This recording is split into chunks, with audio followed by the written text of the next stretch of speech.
An Unpleasant Predicament. This unpleasant business occurred at the epoch when the regeneration of our beloved fatherland and the struggle of her valiant sons towards new hopes and destinies was beginning with irresistible force and with a touchingly naive impetuosity. One winter evening in that period, between 11 and 12 o'clock, 3 highly respectable gentlemen were sitting in a comfortable and even luxuriously furnished room in a handsome house of 2 stories on the Petersburg side, and were engaged in a staid and edifying conversation on a very interesting subject. These 3 gentlemen were all of general's rank. They were sitting round a little table, each in a soft and handsome armchair, and as they talked, they quietly and luxuriously sipped champagne. The bottle stood on the table on a silver stand with ice round it. The fact was that the host, a privy councillor called Stepan Nikiforovich Nikiforov, an old bachelor of 65, was celebrating his removal into a house he had just bought, and as it happened, also his birthday, which he had never kept before. The festivity, however, was not on a very grand scale. As we have seen already, there were only 2 guests, both of them former colleagues and former subordinates of Mr. Nikiforov. That is, an actual civil councillor called Semyon Ivanovich Shipulenko, and another actual civil councillor, Ivan Ilyich Pralinsky. They had arrived to tea at 9 o'clock, then had begun upon the wine, and knew that at exactly 11:30 they would have to set off home. Their host had all his life been fond of regularity. A few words about him. He had begun his career as a petty clerk with nothing to back him, had quietly plodded on for 45 years, knew very well what to work towards, had no ambition to draw the stars down from heaven, though he had 2 stars already, and particularly disliked expressing his own opinion on any subject. He was honest, too, that is, it had not happened to him to do anything particularly dishonest. He was a bachelor because he was an egoist. He had plenty of brains, but he could not bear showing his intelligence. He particularly disliked slovenliness and enthusiasm, regarding it as moral slovenliness, and towards the end of his life had become completely absorbed in a voluptuous, indolent comfort and systematic solitude.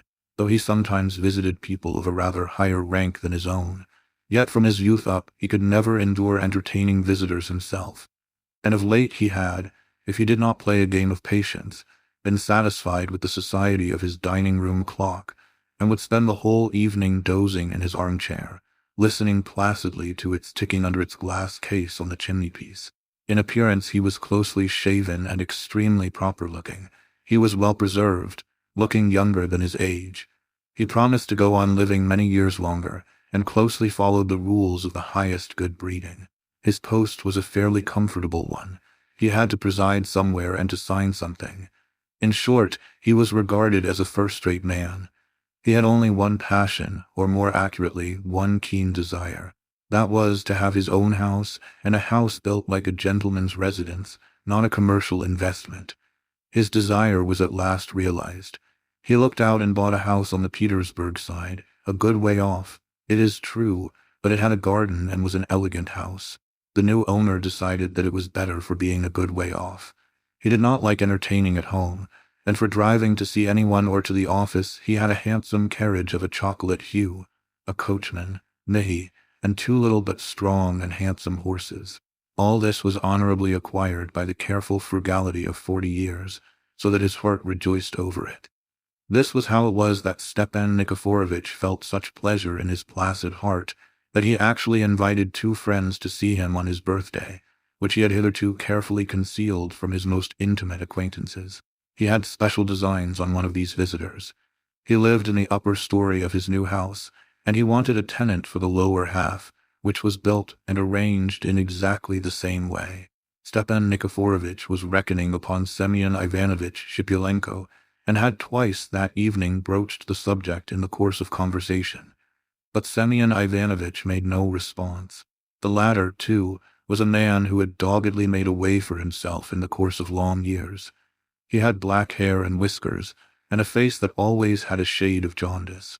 He was a married man of morose disposition, who liked to stay at home. He ruled his household with a rod of iron. In his official duties he had the greatest self-confidence. He, too, knew perfectly well what goal he was making for, and better still, what he never would reach. He was in a good position, and he was sitting tight there. Though he looked upon the new reforms with a certain distaste, he was not particularly agitated about them. He was extremely self-confident, and listened with a shade of ironical malice to Ivan Ilyich Pralinsky expatiating on new themes.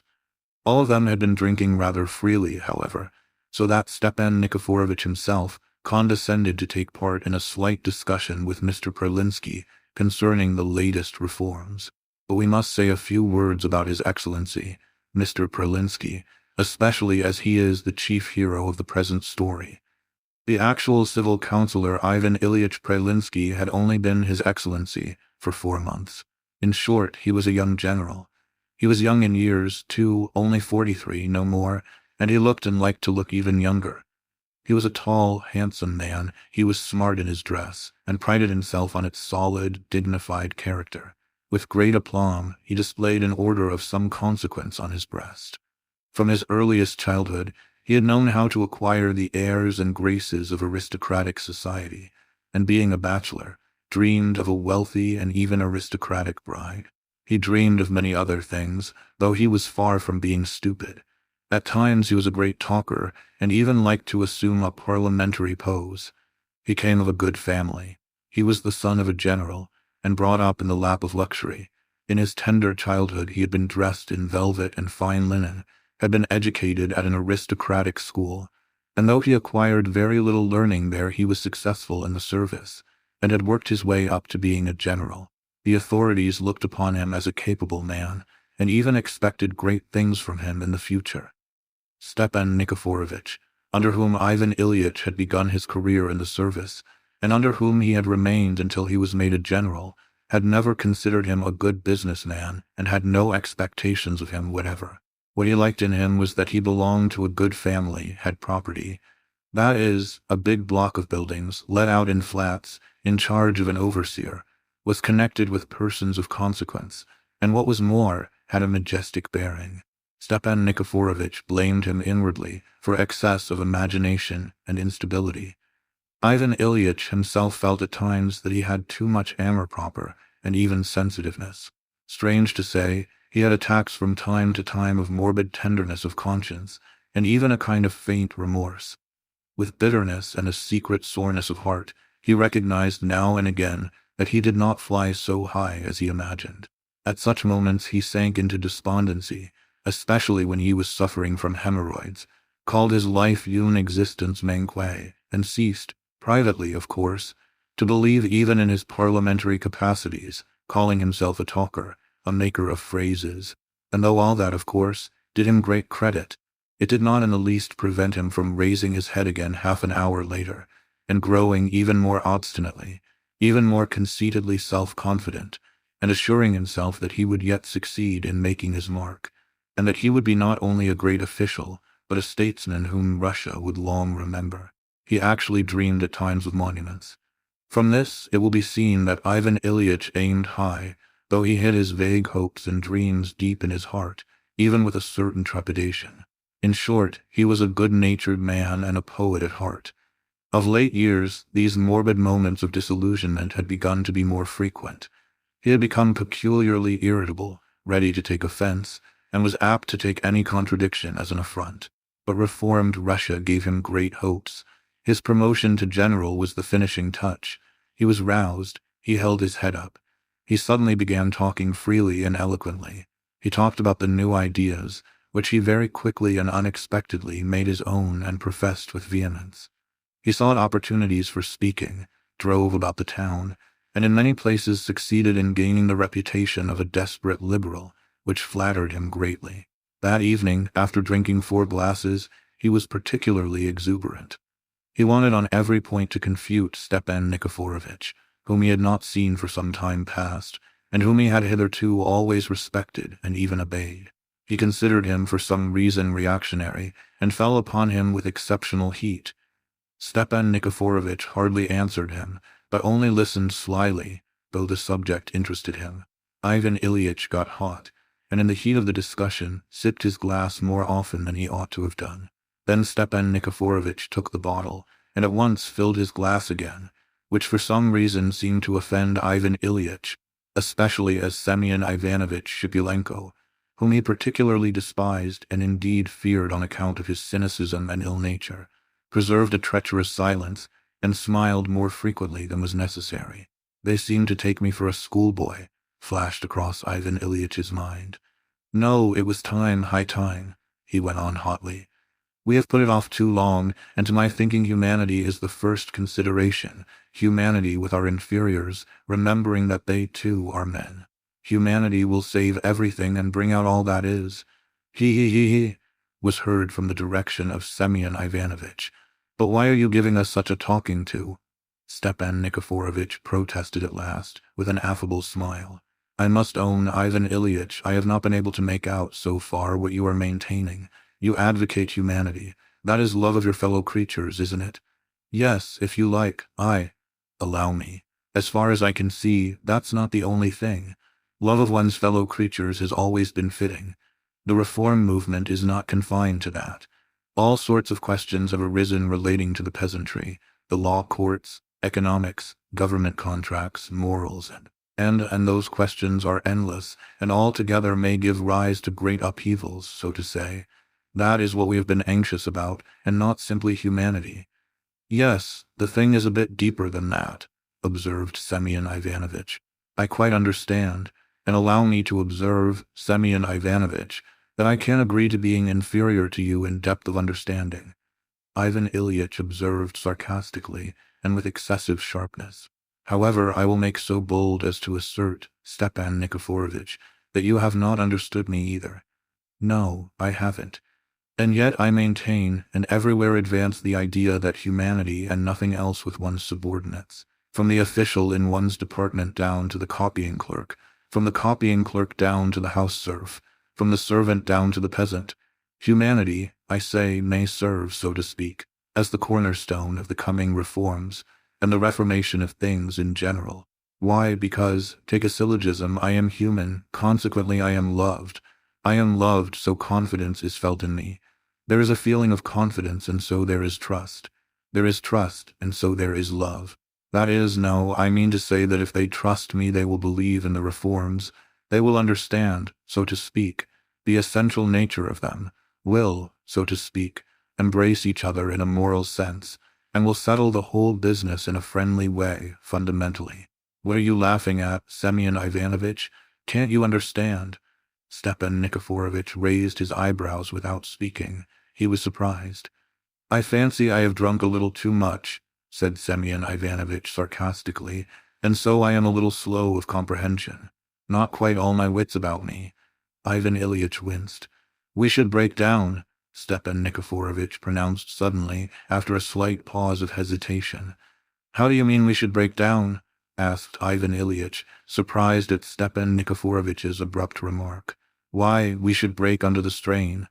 Stepan Nikiforovitch evidently did not care to explain further. I suppose you are thinking of new wine in old bottles, Ivan Ilyitch replied, not without irony. Well, I can answer for myself anyway. At that moment the clock struck 11:30. One sits on, but one must go at last, said Semyon Ivanovitch, getting up. But Ivan Ilyitch was before him. He got up from the table and took his sable cap from the chimney-piece. He looked as though he had been insulted. So how is it to be, Semyon Ivanovitch?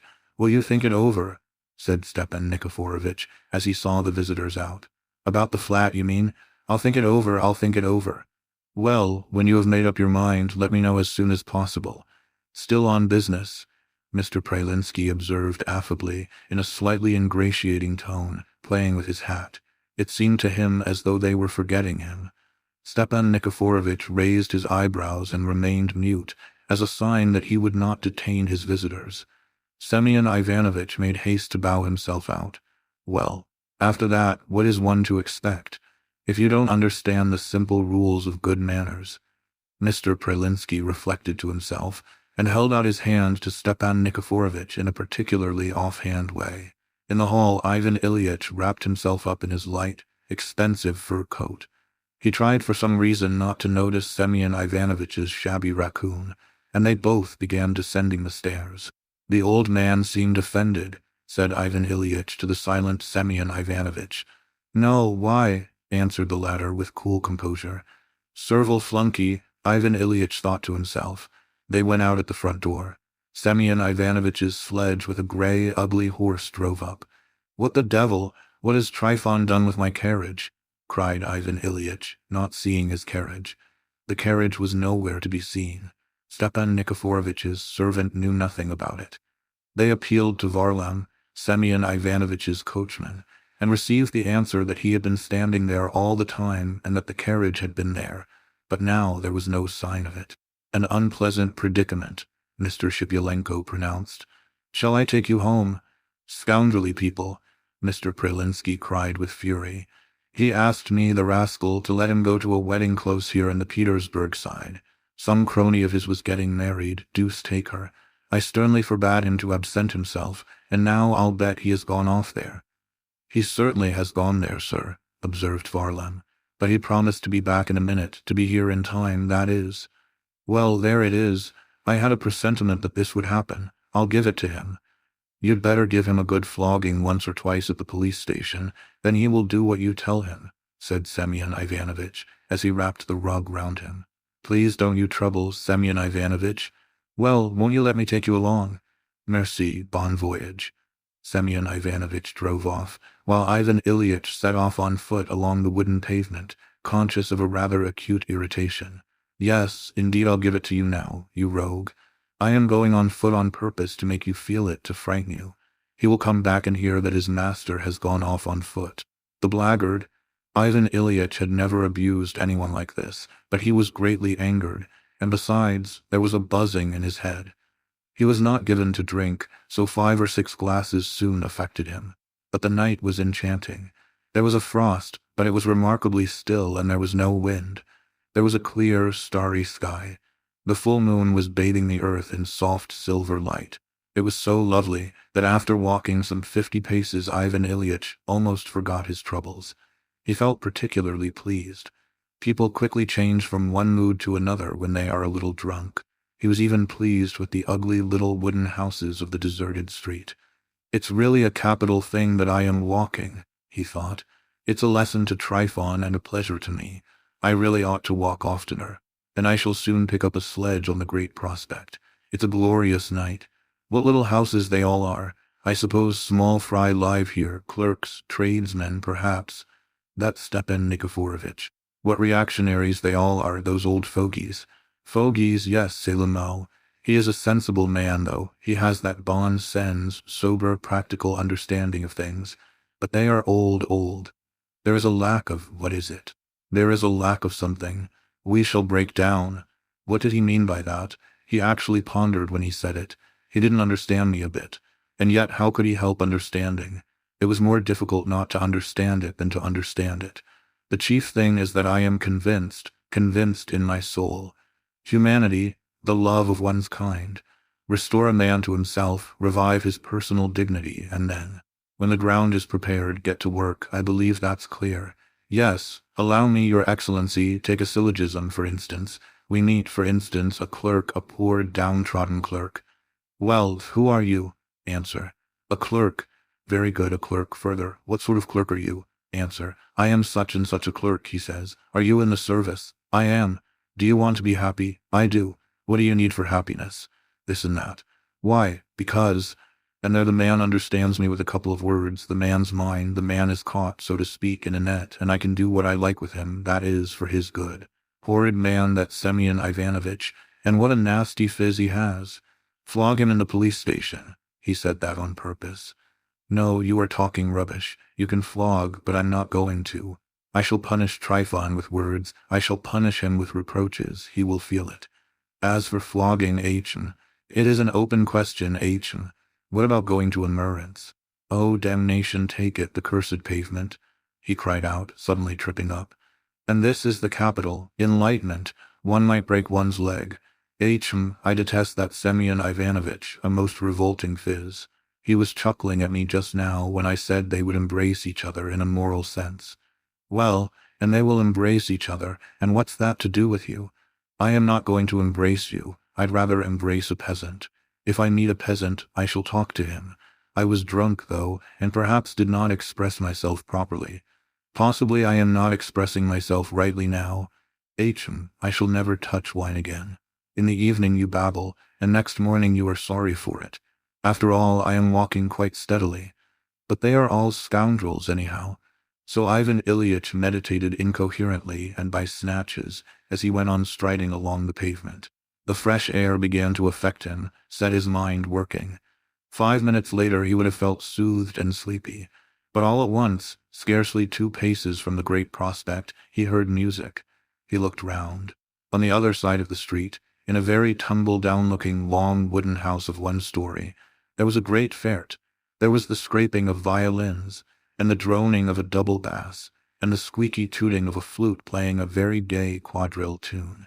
Under the windows stood an audience, mainly of women in wadded pelisses with kerchiefs on their heads.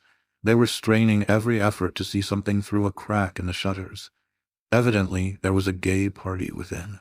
The sound of the thud of dancing feet reached the other side of the street. Ivan Ilyitch saw a policeman standing not far off, and went up to him. "Whose house is that, brother?" he asked, flinging his expensive fur coat open, just far enough to allow the policeman to see the imposing decoration on his breast. "It belongs to the registration clerk Seldenimov," answered the policeman, drawing himself up instantly, discerning the decoration.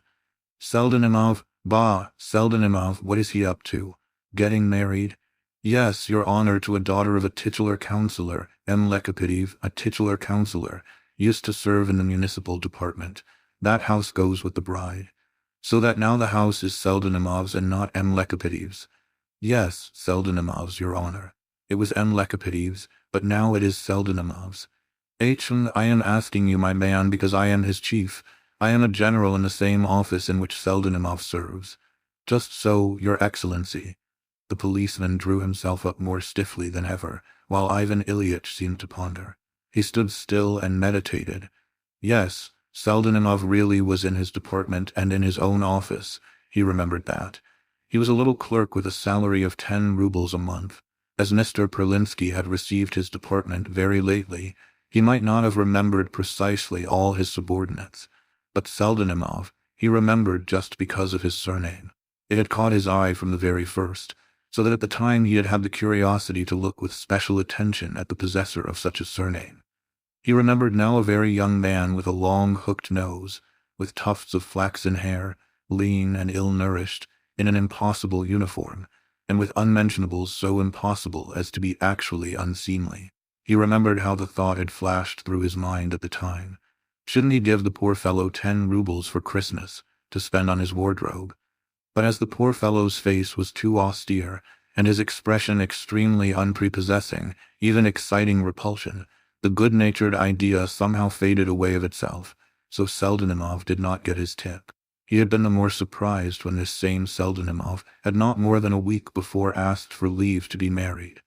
Ivan Ilyitch remembered that he had somehow not had time to go into the matter, so that the matter of the marriage had been settled offhand, in haste. But yet he did remember exactly that Seldenimov was receiving a wooden house and 400 rubles in cash as dowry with his bride. The circumstance had surprised him at the time. He remembered that he had made a slight jest over the juxtaposition of the names Seldenimov and M. Lekopidiv. He remembered all that clearly. He recalled it and grew more and more pensive. It is well known that whole trains of thought sometimes pass through our brains instantaneously, as though they were sensations without being translated into human speech, still less into literary language. But we will try to translate these sensations of our heroes, and present to the reader at least the kernel of them, so to say, what was most essential and nearest to reality in them. For many of our sensations, when translated into ordinary language, seem absolutely unreal. That is why they never find expression, though everyone has them. Of course, Ivan Ilyitch's sensations and thoughts were a little incoherent, but you know the reason. Why, flashed through his mind, here we all talk and talk, but when it comes to action, it all ends in nothing. Here, for instance, take this Seldenimov. He has just come from his wedding full of hope and excitement, looking forward to his wedding feast. This is one of the most blissful days of his life. Now he is busy with his guests, is giving a banquet, a modest one, poor but gay and full of genuine gladness. What if he knew that at this very moment his superior, his chief, am standing by his house listening to the music? Yes, really, how would he feel? No, what would he feel if I suddenly walked in? H. Of course, at first he would be frightened, he would be dumb with embarrassment. I should be in his way, and perhaps should upset everything. Yes, that would be so if any other general went in, but not I. That's a fact, anyone else but not I. Yes, Stepan Nikiforovitch, you did not understand me just now, but here is an example ready for you. Yes, we all make an outcry about acting humanely, but we are not capable of heroism, of fine actions. What sort of heroism? This sort. Consider, in the existing relations of the various members of society, for me, after midnight to go into the wedding of my subordinate, a registration clerk, at 10 rubles the month. Why, it would mean embarrassment, a revolution, the last days of Pompeii, a nonsensical folly. No one would understand it. Stepan Nikiforovitch would die before he understood it. Why, he said we should break down. Yes, but that's you old people, inert, paralytic people. But I shan't break down. I will transform the last day of Pompeii to a day of the utmost sweetness for my subordinate, and a wild action to an action normal, patriarchal, lofty, and moral. How? Like this. Kindly listen. Here I go in, suppose. They are amazed, leave off dancing, look wildly at me, draw back. Quite so, but at once I speak out. I go straight up to the frightened Seldenimov, and with a most cordial, affable smile in the simplest words I say, "This is how it is. I have been at His Excellency Stepan Nikiforovitch's. I expect you know, close here in the neighborhood. Well then, lightly, in a laughing way, I shall tell him of my adventure with Trifon. From Trifon I shall pass on to saying how I walked here on foot. Well, I heard music. I inquired of a policeman and learned, brother, that it was your wedding. Let me go in, I thought, to my subordinates. Let me see how my clerks enjoy themselves and celebrate their wedding. I suppose you won't turn me out? Turn me out? What a word for a subordinate. How the devil could he dream of turning me out? I fancy that he would be half crazy, that he would rush headlong to seat me in an armchair, would be trembling with delight, would hardly know what he was doing for the first minute. Why, what can be simpler, more elegant than such an action? Why did I go in? That's another question. That is, so to say, the moral aspect of the question. That's the pith. What was I thinking about? Yes. Well, of course they will make me sit down with the most important guest, some titular counselor or a relation who's a retired captain with a red nose. Gogol describes these eccentrics so capitally. Well, I shall make acquaintance, of course, with the bride. I shall compliment her. I shall encourage the guests. I shall beg them not to stand on ceremony, to enjoy themselves, to go on dancing. I shall make jokes. I shall laugh. In fact, I shall be affable and charming. I am always affable and charming when I am pleased with myself. The point is that I believe I am still a little, well, not drunk exactly. But, of course, as a gentleman I shall be quite on an equality with them, and shall not expect any especial marks of.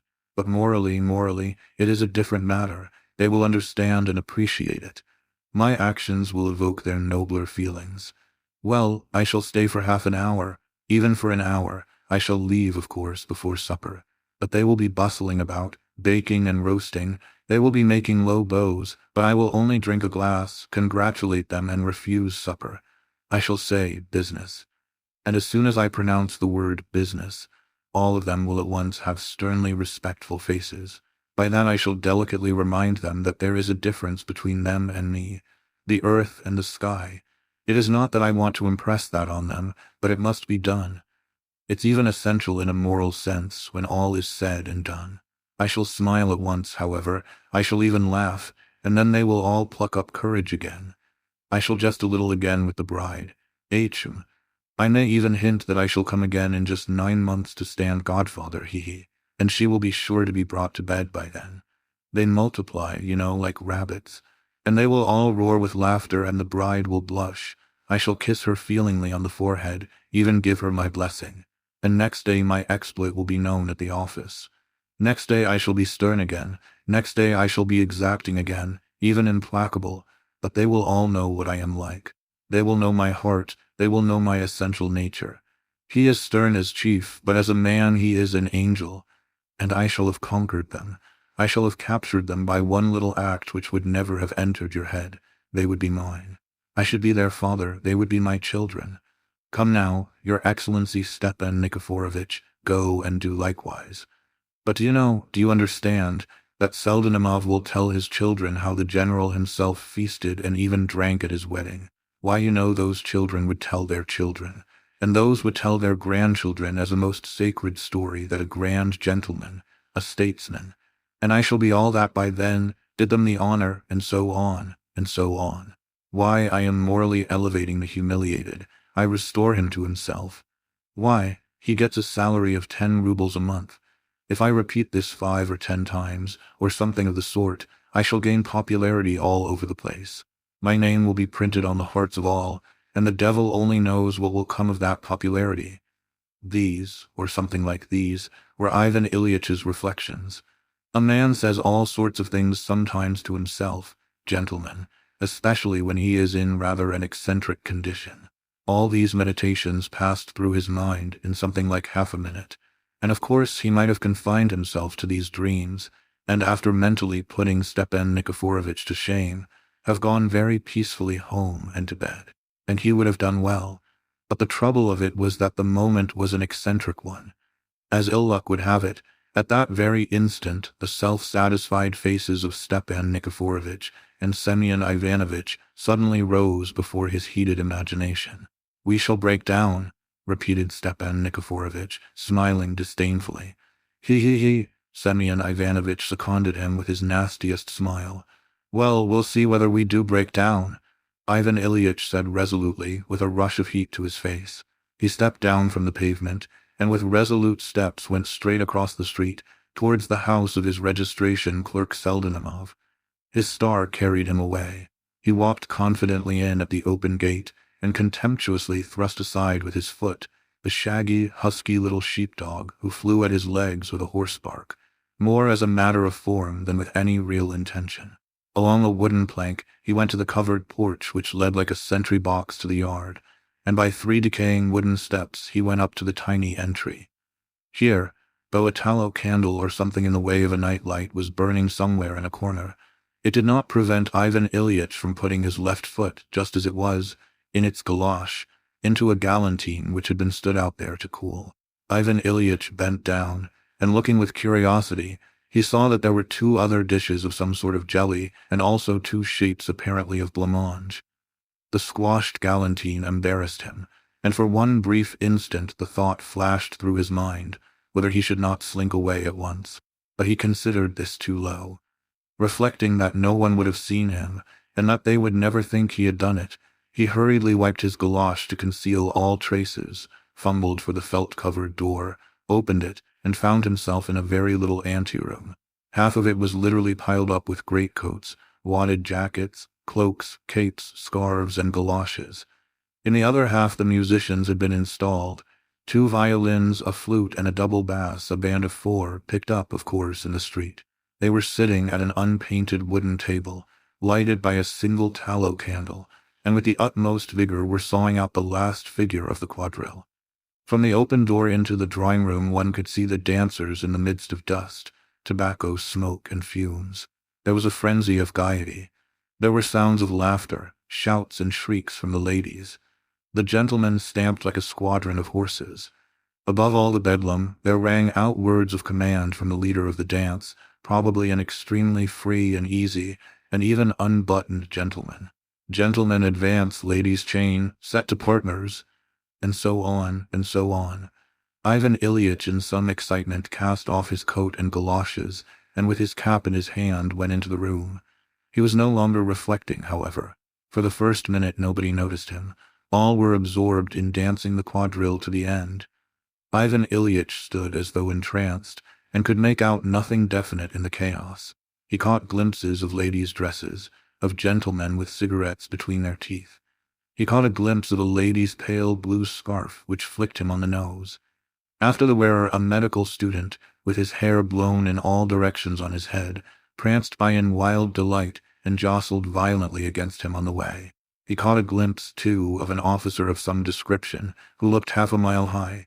Someone in an unnaturally shrill voice shouted, Oh, Seldenimov, as the speaker flew by stamping. It was sticky under Ivan Ilyitch's feet. Evidently the floor had been waxed.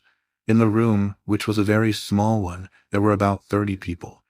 But a minute later the quadrille was over, and almost at once the very thing Ivan Ilyitch had pictured when he was dreaming on the pavement took place. A stifled murmur, a strange whisper passed over the whole company, including the dancers, who had not yet had time to take breath and wipe their perspiring faces. All eyes, all faces began quickly turning towards the newly arrived guest. Then they all seemed to draw back a little and beat a retreat. Those who had not noticed him were pulled by their coats or dresses and informed. They looked round and at once beat a retreat with the others. Ivan Ilyitch was still standing at the door without moving a step forward, and between him and the company there stretched an ever-widening empty space of floor strewn with countless sweetmeat wrappings, bits of paper and cigarette ends. All at once a young man in a uniform, with a shock of flaxen hair and a hooked nose, stepped timidly out into that empty space. He moved forward, hunched up, and looked at the unexpected visitor exactly with the expression with which a dog looks at its master when the latter has called him up and is going to kick him. "Good evening, Seldenimov. Do you know me?" said Ivan Ilyitch, and felt at the same minute that he had said this very awkwardly. He felt, too, that he was perhaps doing something horribly stupid at that moment. "You are Excellency," muttered Seldenimov. "To be sure. I have called in to see you quite by chance, my friend, as you can probably imagine." But evidently Seldenimov could imagine nothing. He stood with staring eyes in the utmost perplexity. "You won't turn me out, I suppose. Pleased or not, you must make a visitor welcome," Ivan Ilyitch went on, feeling that he was confused to a point of unseemly feebleness, that he was trying to smile and was utterly unable, that the humorous reference to Stepan Nikiforovitch and Trifon was becoming more and more impossible. But as ill luck would have it, Seldenimov did not recover from his stupefaction, and still gazed at him with a perfectly idiotic air. Ivan Ilyitch winced. He felt that in another minute something incredibly foolish would happen. "I am not in the way, am I? I'll go away," he faintly articulated, and there was a tremor at the right corner of his mouth. But Seldenimov had recovered himself. "Good heavens, Your Excellency, the honor," he muttered, bowing hurriedly. "Graciously sit down, Your Excellency," and recovering himself still further, he motioned him with both hands to a sofa before which a table had been moved away to make room for the dancing. Ivan Ilyitch felt relieved and sank on the sofa. At once someone flew to move the table up to him. He took a cursory look round and saw that he was the only person sitting down. All the others were standing, even the ladies. A bad sign. But it was not yet time to reassure and encourage them. The company still held back, while before him, bending double, stood Seldenimov, utterly alone, still completely at a loss and very far from smiling. It was horrid. In short, our hero endured such misery at that moment that his Haron al-Raskid-like descent upon his subordinates, for the sake of principle, might well have been reckoned an heroic action. But suddenly a little figure made its appearance beside Seldenimov, and began bowing. To his inexpressible pleasure and even happiness, Ivan Ilyitch at once recognized him as the head clerk of his office, Akim Petrovich Zubikov, and though, of course, he was not acquainted with him, he knew him to be a businesslike and exemplary clerk. He got up at once and held out his hand to Akim Petrovich, his whole hand, not 2 fingers. The latter took it in both of his with the deepest respect. The general was triumphant. The situation was saved. And now, indeed, Seldenimov was no longer, so to say, the second person, but the third. It was possible to address his remarks to the head clerk in his necessity, taking him for an acquaintance and even an intimate one, and Seldenimov meanwhile could only be silent and be in a tremor of reverence, so that the proprieties were observed. And some explanation was essential. Ivan Ilyitch felt that. He saw that all the guests were expecting something, that the whole household was gathered together in the doorway, almost creeping, climbing over one another in their anxiety to see and hear him. What was horrid was that the head clerk in his foolishness remained standing. "Why are you standing?" said Ivan Ilyitch, awkwardly motioning him to a seat on the sofa beside him. "Oh, don't trouble. I'll sit here." And Akim Petrovich hurriedly sat down on a chair, almost as it was being put for him by Seldenimov, who remained obstinately standing. "Can you imagine what happened?" Addressing himself exclusively to Akim Petrovich in a rather quavering, though free and easy voice. He even drawled out his words, with special emphasis on some syllables, pronounced the vowel a like a. In short, felt and was conscious that he was being affected but could not control himself. Some external force was at work. He was painfully conscious of many things at that moment. "Can you imagine? I have only just come from Stepan Nikiforovich Nikiforov's. You have heard of him perhaps, the Privy Councillor. You know, on that special committee." Akim Petrovich bent his whole person forward respectfully, as much as to say, "Of course we have heard of him." "He is your neighbor now," Ivan Ilyitch went on, for one instant for the sake of ease and good manners addressing Seldenimov, but he quickly turned away again, on seeing from the latter's eyes that it made absolutely no difference to him. "The old fellow, as you know, has been dreaming all his life of buying himself a house. Well, and he has bought it. And a very pretty house, too. Yes. And today was his birthday, and he had never celebrated it before. He used even to keep it secret from us. He was too stingy to keep it, he. But now he is so delighted over his new house that he invited Semyon Ivanovich Shipulenko and me, you know." Akim Petrovich bent forward again. He bent forward zealously. Ivan Ilyitch felt somewhat comforted.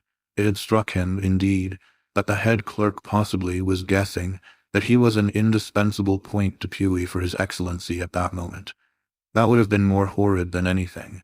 So we sat together, the three of us. He gave us champagne. We talked about problems, even disputed. He. Akim Petrovich raised his eyebrows respectfully. "Only that is not the point. When I take leave of him at last, he is a punctual old fellow, goes to bed early, you know, in his old age. I go out. My Trifon is nowhere to be seen. I am anxious. I make inquiries. What has Trifon done with the carriage? It comes out that, hoping I should stay on, he had gone off to the wedding of some friend of his, or sister maybe. Goodness only knows. Somewhere here on the Petersburg side, and took the carriage with him while he was about it." Again, for the sake of good manners, the general glanced in the direction of Seldenimov. The latter promptly gave a wriggle, but not at all the sort of wriggle the general would have liked. "He has no sympathy, no heart," flashed through his brain. "You don't say so," said Akim Petrovich, greatly impressed. A faint murmur of surprise ran through all the crowd. "Can you fancy my position?" Ivan Ilyitch glanced at them all. "There was nothing for it. I set off on foot. I thought I would trudge to the Great Prospect and there find some cabby. He. Akim Petrovich echoed. Again a murmur, but this time on a more cheerful note, passed through the crowd. At that moment the chimney of a lamp on the wall broke with a crash. Someone rushed zealously to see to it. Seldenimov started and looked sternly at the lamp, but the general took no notice of it, and all was serene again. I walked, and the night was so lovely, so still. All at once I heard a band, stamping, dancing. I inquired of a policeman. "It is Seldenimov's wedding." "Why, you are giving a ball to all Petersburg side, my friend. Ha." He turned to Seldenimov again. He, to be sure," Akim Petrovich responded. There was a stir among the guests again, but what was most foolish was that Seldenimov, though he bowed, did not even now smile, but seemed as though he were made of wood. "Is he a fool or what?" thought Ivan Ilyitch. He ought to have smiled at that point, the ass, and everything would have run easily. There was a fury of impatience in his heart. "I thought I would go in to see my clerk. He won't turn me out, I expect. Pleased or not, one must welcome a guest. You must please excuse me, my dear fellow. If I am in the way, I will go. I only came in to have a look." But little by little a general stir was beginning. Akim Petrovich looked at him with a mawkishly sweet expression, as though to say, "How could your excellency be in the way?" All the guests stirred and began to display the first symptoms of being at their ease. Almost all the ladies sat down, a good sign and a reassuring one. The boldest spirits among them fanned themselves with their handkerchiefs. One of them, in a shabby velvet dress, said something with intentional loudness. The officer addressed by her would have liked to answer her as loudly, but seeing that they were the only ones speaking aloud, he subsided. The men, for the most part government clerks, with 2 or 3 students among them, looked at one another as though egging each other on to unbend, cleared their throats, and began to move a few steps in different directions. No one, however, was particularly timid, but they were all restive, and almost all of them looked with a hostile expression at the personage who had burst in upon them to destroy their gaiety. The officer, ashamed of his cowardice, began to edge up to the table.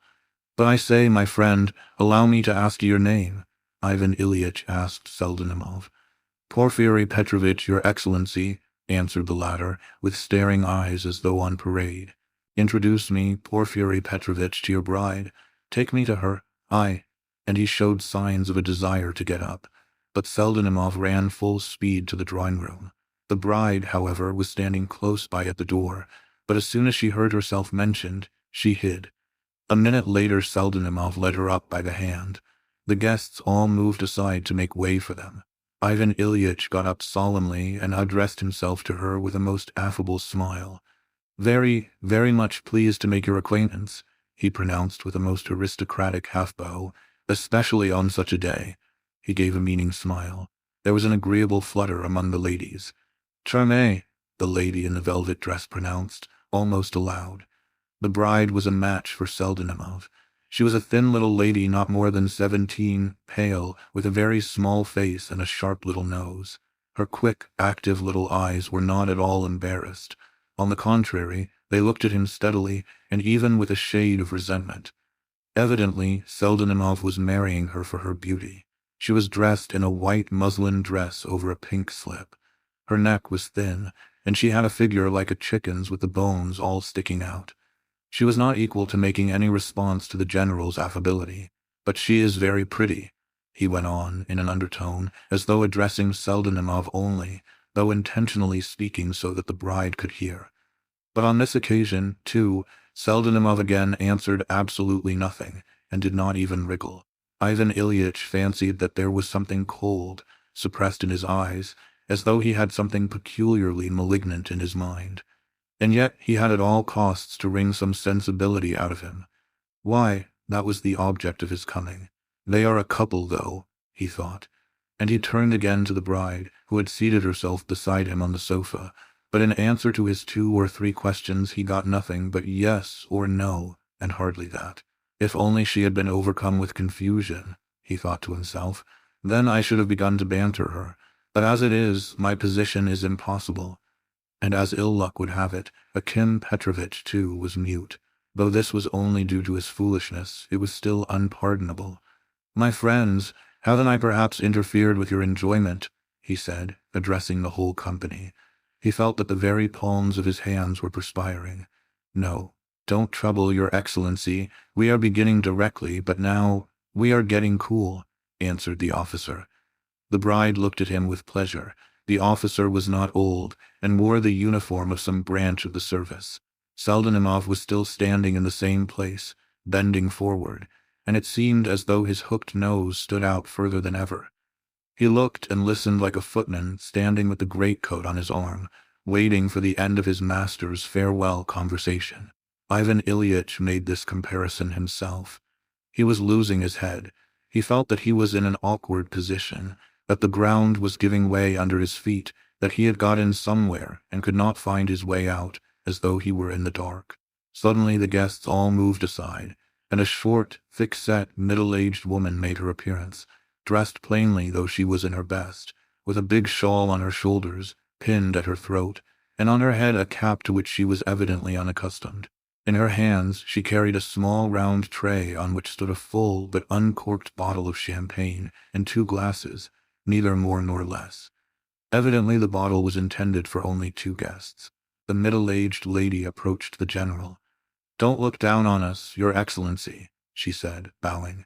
"Since you have deigned to do my son the honor of coming to his wedding, we beg you graciously to drink to the health of the young people.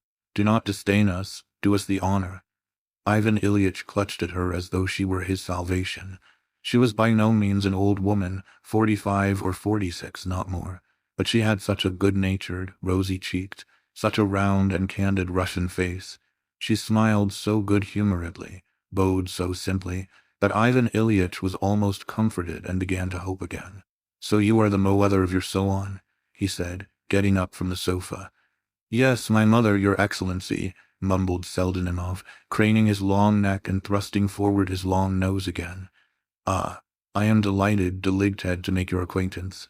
Do not refuse us, Your Excellency. With the greatest pleasure." The tray was put down.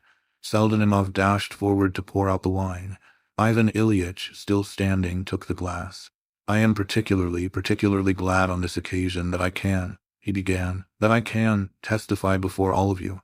In short, as your chief, I wish you, madam." He turned to the bride. "And you, friend Porfiry, I wish you the fullest, completest happiness for many long years."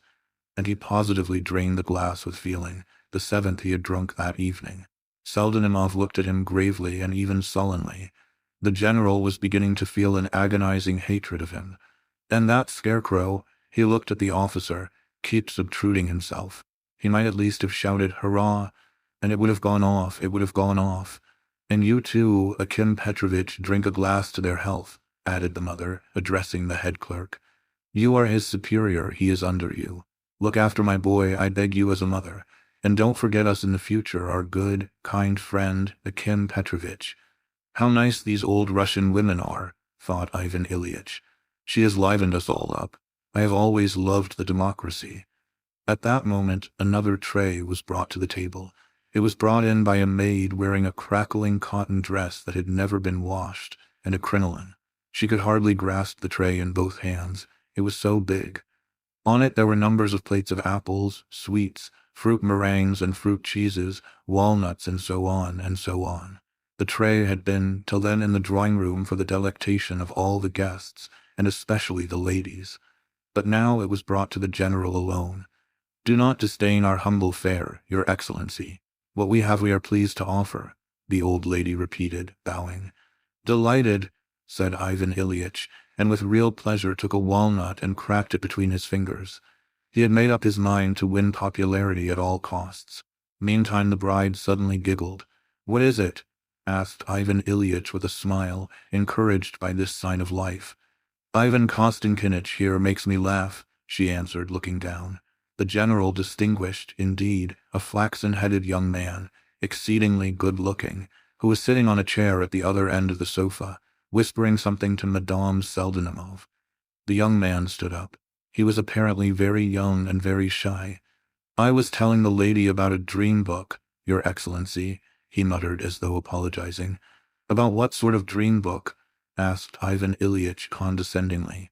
"There is a new dream book, a literary one. I was telling the lady that to dream of Mr. Panev means spilling coffee on one's shirt front." "What innocence!" thought Ivan Ilyich with positive annoyance. Though the young man flushed very red as he said it, he was incredibly delighted that he had said this about Mr. Panev. "To be sure, I have heard of it," responded His Excellency.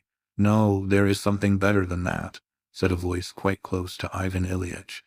"There is a new encyclopedia being published, and they say Mr. Krivsky will write articles, and satirical literature." This was said by a young man who was by no means embarrassed, but rather free and easy. He was wearing gloves and a white waistcoat, and carried a hat in his hand. He did not dance, and looked condescending, for he was on the staff of a satirical paper called the Firebrand, and gave himself airs accordingly. He had come casually to the wedding, invited as an honored guest of the Seldenimovs, with whom he was on intimate terms, and with whom only a year before he had lived in very poor lodgings, kept by a German woman. He drank vodka, however, and for that purpose had more than once withdrawn to a snug little back room to which all the guests knew their way. The general disliked him extremely. "And the reason that's funny," broke in joyfully the flaxen-headed young man, who had talked of the shirt front, and at whom the young man on the comic paper looked with hatred in consequence. "It's funny, Your Excellency, because it is supposed by the writer that Mr. Krivsky does not know how to spell, and thinks that satirical ought to be written with a Y instead of an I." But the poor young man scarcely finished his sentence. He could see from his eyes that the general knew all this long ago, for the general himself looked embarrassed, and evidently because he knew it. The young man seemed inconceivably ashamed. He succeeded in effacing himself completely, and remained very melancholy all the rest of the evening. But to make up for that, the young man on the staff of the Firebrand came up nearer, and seemed to be intending to sit down somewhere close by. Such free and easy manners struck Ivan Ilyich as rather shocking. "Tell me, please, Porfiry," he began, in order to say something. "Why, I have always wanted to ask you about it in person. Why you are called Pseldonimov instead of Pseudonimov. Your name surely must be Pseudonimov." "I cannot inform you exactly, Your Excellency," said Pseldonimov. "It must have been that when his father went into the service they made a mistake in his papers, so that he has remained now Pseldonimov," put in Akim Petrovich. "That does happen." "Undoubted lie," the general said with warmth. "Undoubted lie. For only think, Pseudonimov comes from the literary word pseudonym, while Pseldonimov means nothing." "Due to foolishness," added Akim Petrovich. "You mean what is due to foolishness?" "The Russian common people in their foolishness often alter letters, and sometimes pronounce them in their own way. For instance, they say nevalid instead of invalid." "Oh, yes, nevalid, he. Number two, they say, Your Excellency," boomed out the tall officer, who had long been itching to distinguish himself in some way. "What do you mean by mumber?" "Mumber instead of number, Your Excellency." "Oh, yes, mumber instead of number. To be sure, to be sure. He. Ivan Ilyich had to do a chuckle for the benefit of the officer, too. The officer straightened his tie. "Another thing they say is naibai," the young man on the comic paper put in. But His Excellency tried not to hear this. His chuckles were not at everybody's disposal. "Naibai instead of near," the young man on the comic paper persisted, in evident irritation. Ivan Ilyich looked at him sternly. "Come, why persist?" Pseldonimov whispered to him. "Why, I was talking. Mayn't one speak?" The latter protested in a whisper, but he said no more and with secret fury walked out of the room. He made his way straight to the attractive little back room where, for the benefit of the dancing gentlemen, vodka of two sorts, salt fish, caviar into slices, and a bottle of very strong sherry of Russian make had been set early in the evening on a little table, covered with a Yaroslav cloth. With anger in his heart, he was pouring himself out a glass of vodka, when suddenly the medical student with the disheveled locks, the foremost dancer and cutter of capers at Pseldonimov's ball, rushed in. He fell on the decanter with greedy haste. "They are just going to begin," he said rapidly, helping himself. "Come and look, I am going to dance a solo on my head. After supper I shall risk the fish dance. It is just the thing for the wedding." So to speak, a friendly hint to Pseldonimov. "She's a jolly creature, that Cleopatra Semyonovna. You can venture on anything you like with her." "She's a reactionary," said the young man on the comic paper gloomily, as he tossed off his vodka. "Who is a reactionary?" "Why, the personage before whom they set those sweetmeats. He's a reactionary, I tell you." "What nonsense," muttered the student, and he rushed out of the room, hearing the opening bars of the quadrille. Left alone, the young man on the comic paper poured himself out another glass to give himself more assurance and independence. He drank and ate a snack of something, and never had the actual civil councillor, Ivan Ilyich, made for himself a bitterer foe more implacably bent on revenge than was the young man on the staff of the firebrand whom he had so slighted, especially after the latter had drunk 2 glasses of vodka. Alas, Ivan Ilyich suspected nothing of the sort. He did not suspect another circumstance of prime importance either, which had an influence on the mutual relations of the guests and His Excellency. The fact was that though he had given a proper and even detailed explanation of his presence at his clerk's wedding, this explanation did not really satisfy anyone, and the visitors were still embarrassed. But suddenly everything was transformed as though by magic. All were reassured and ready to enjoy themselves, to laugh, to shriek, to dance, exactly as though the unexpected visitor were not in the room. The cause of it was a rumor, a whisper, a report which spread in some unknown way that the visitor was not quite, it seemed was, in fact, a little top-heavy. And though this seemed at first a horrible calumny, it began by degrees to appear to be justified. Suddenly everything became clear. What was more, they felt all at once extraordinarily free.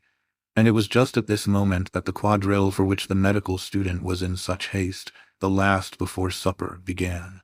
And just as Ivan Ilyich meant to address the bride again, intending to provoke her with some innuendo, the tall officer suddenly dashed up to her, and with a flourish dropped on one knee before her. She immediately jumped up from the sofa, and whisked off with him to take her place in the quadrille. The officer did not even apologize. and she did not even glance at the general as she went away. She seemed, in fact, relieved to escape. After all, she has a right to be, thought Ivan Ilyitch, and of course they don't know how to behave. Don't you stand on ceremony, friend Porfiry, he said, addressing Seldenimov. Perhaps you have arrangements to make, or something. Please don't put yourself out. Why does he keep guard over me? He thought to himself. Seldenimov, with his long neck and his eyes fixed intently upon him, began to be insufferable. In fact, all this was not the thing at all, but Ivan Ilyitch was still far from admitting this. The quadrille began.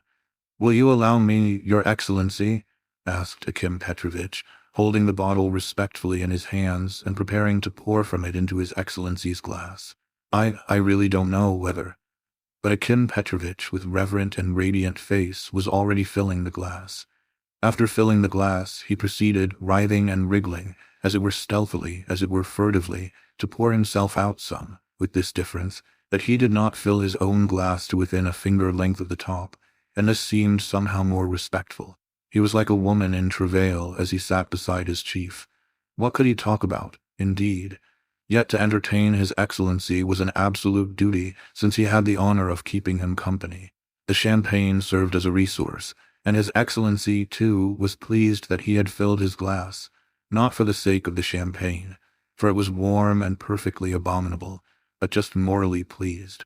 The old chap would like to have a drink himself, thought Ivan Ilyitch, but he doesn't venture till I do. I mustn't prevent him, and indeed it would be absurd for the bottle to stand between us untouched. He took a sip. Anyway, it seemed better than sitting doing nothing.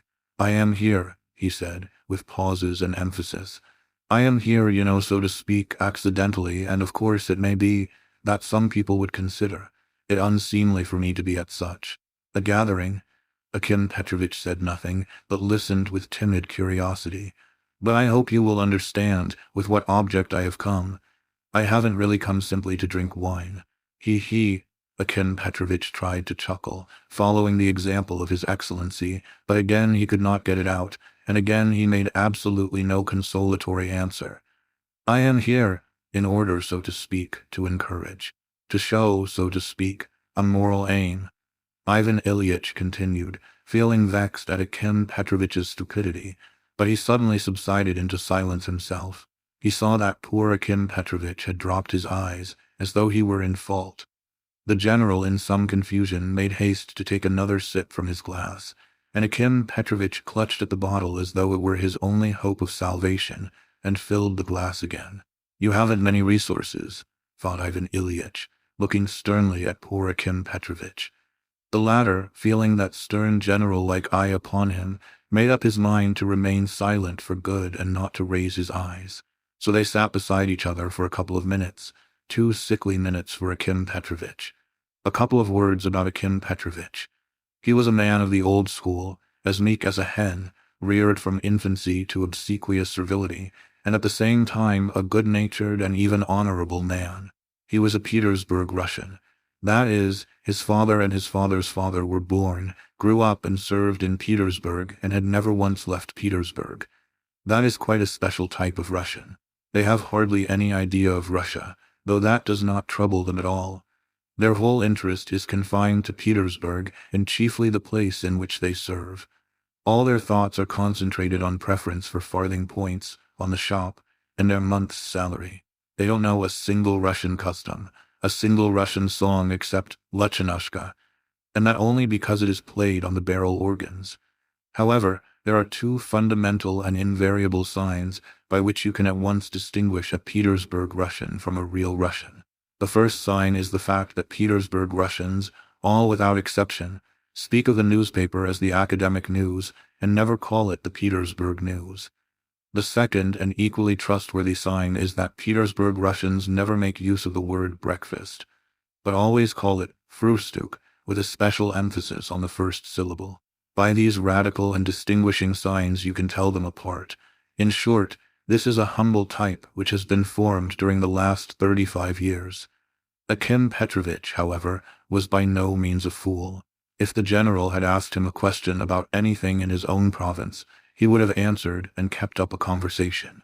As it was, It was unseemly for a subordinate even to answer such questions as these, though Akim Petrovich was dying from curiosity to know something more detailed about His Excellency's real intentions. And meanwhile Ivan Ilyich sank more and more into meditation and a sort of whirl of ideas. In his absorption he sipped his glass every half-minute. Akim Petrovich at once zealously filled it up. Both were silent. Ivan Ilyich began looking at the dances, and immediately something attracted his attention. One circumstance even surprised him. The dances were certainly lively.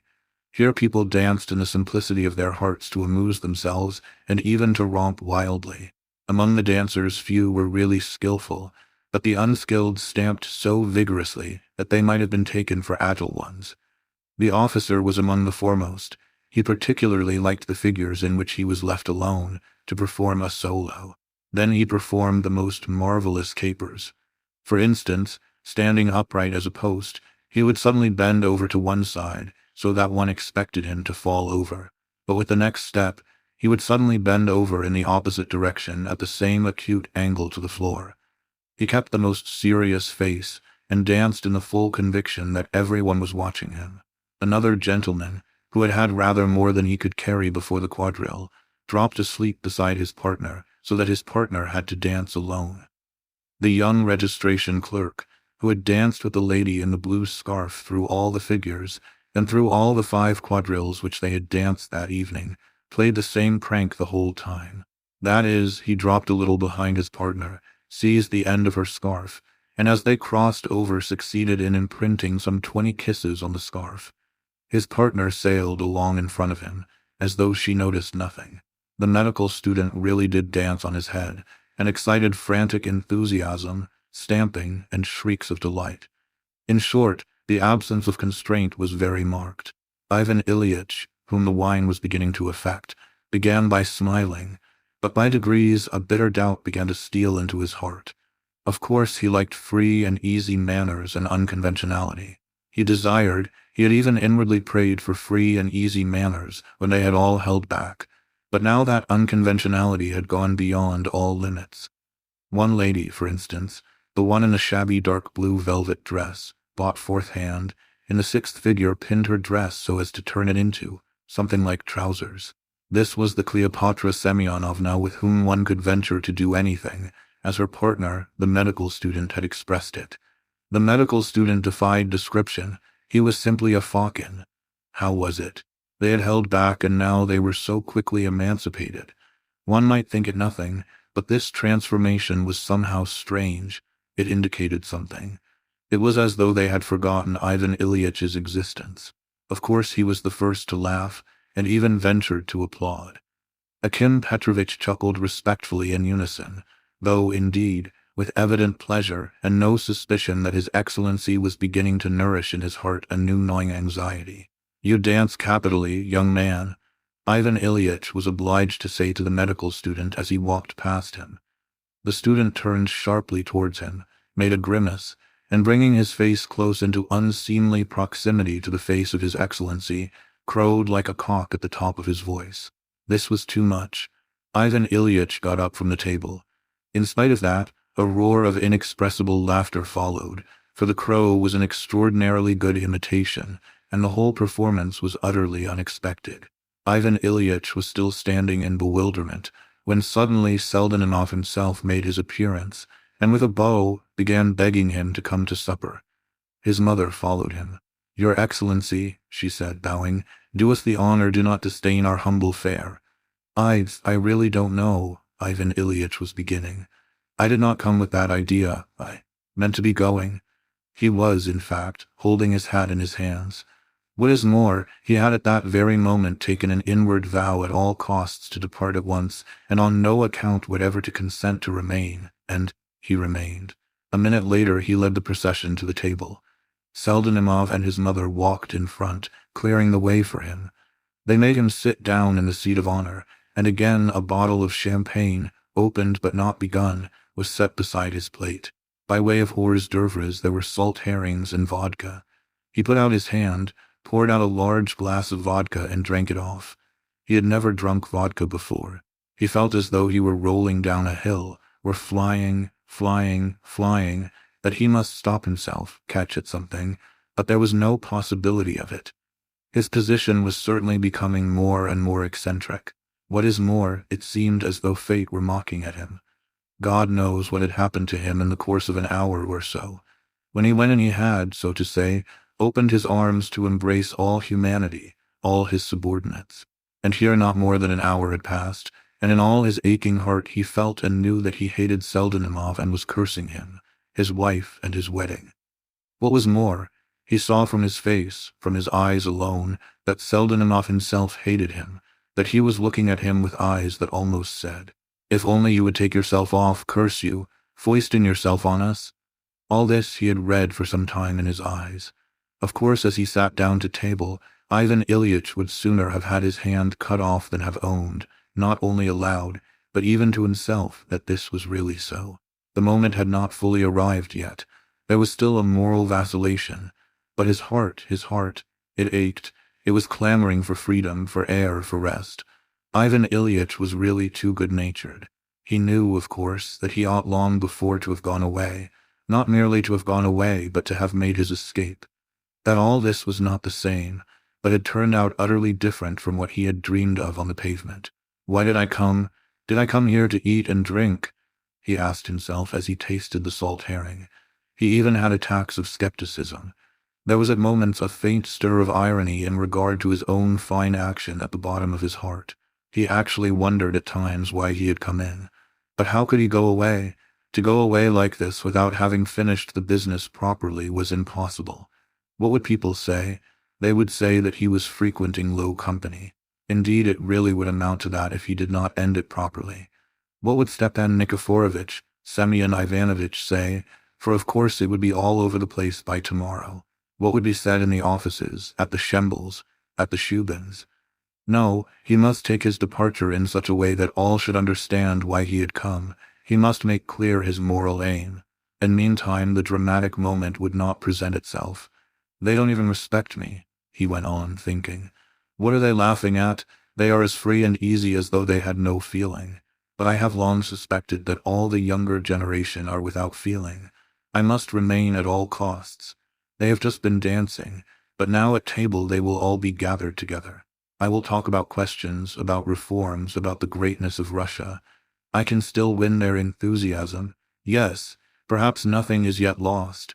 Perhaps it is always like this in reality. What should I begin upon with them to attract them? What plan can I hit upon? I am lost, simply lost. And what is it they want? What is it they require? I see they are laughing together there. Can it be at me, merciful heavens? But what is it I want? Why is it I am here? Why don't I go away? Why do I go on persisting? He thought this, and a sort of shame, a deep, unbearable shame, rent his heart more and more intensely. But everything went on in the same way, one thing after another. Just 2 minutes after he had sat down to the table, one terrible thought overwhelmed him completely. He suddenly felt that he was horribly drunk, that is, not as he was before, but hopelessly drunk. The cause of this was the glass of vodka which he had drunk after the champagne, and which had immediately produced an effect. He was conscious. He felt in every fiber of his being that he was growing hopelessly feeble. Of course his assurance was greatly increased, but consciousness had not deserted him, and it kept crying out, "It is bad, very bad, and in fact, utterly unseemly." Of course his unstable drunken reflections could not rest long on one subject. There began to be apparent and unmistakably, so, even to himself, two opposite sides. On one side there was swaggering assurance, a desire to conquer, a disdain of obstacles, and a desperate confidence that he would attain his object. The other side showed itself in the aching of his heart, and a sort of gnawing in his soul. What would they say? How would it all end? What would happen tomorrow?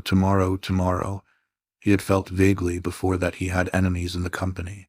No doubt that was because I was drunk, he thought with agonizing doubt. What was his horror when he actually, by unmistakable signs, convinced himself now that he really had enemies at the table, and that it was impossible to doubt of it. And why, he wondered. At the table there were all the 30 guests, of whom several were quite tipsy.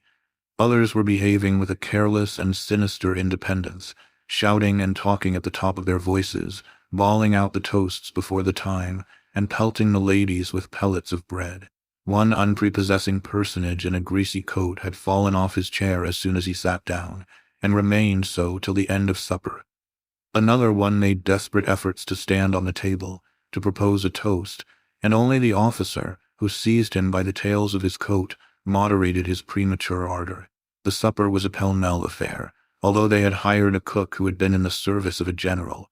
There was the galantine, there was tongue and potatoes, there were rissoles with green peas, there was, finally, a goose, and last of all, blancmange. Among the drinks were beer, vodka, and sherry.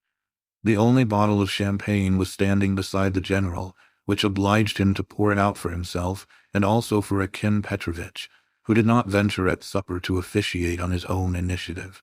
The other guests had to drink the toasts in Caucasian wine, or anything else they could get.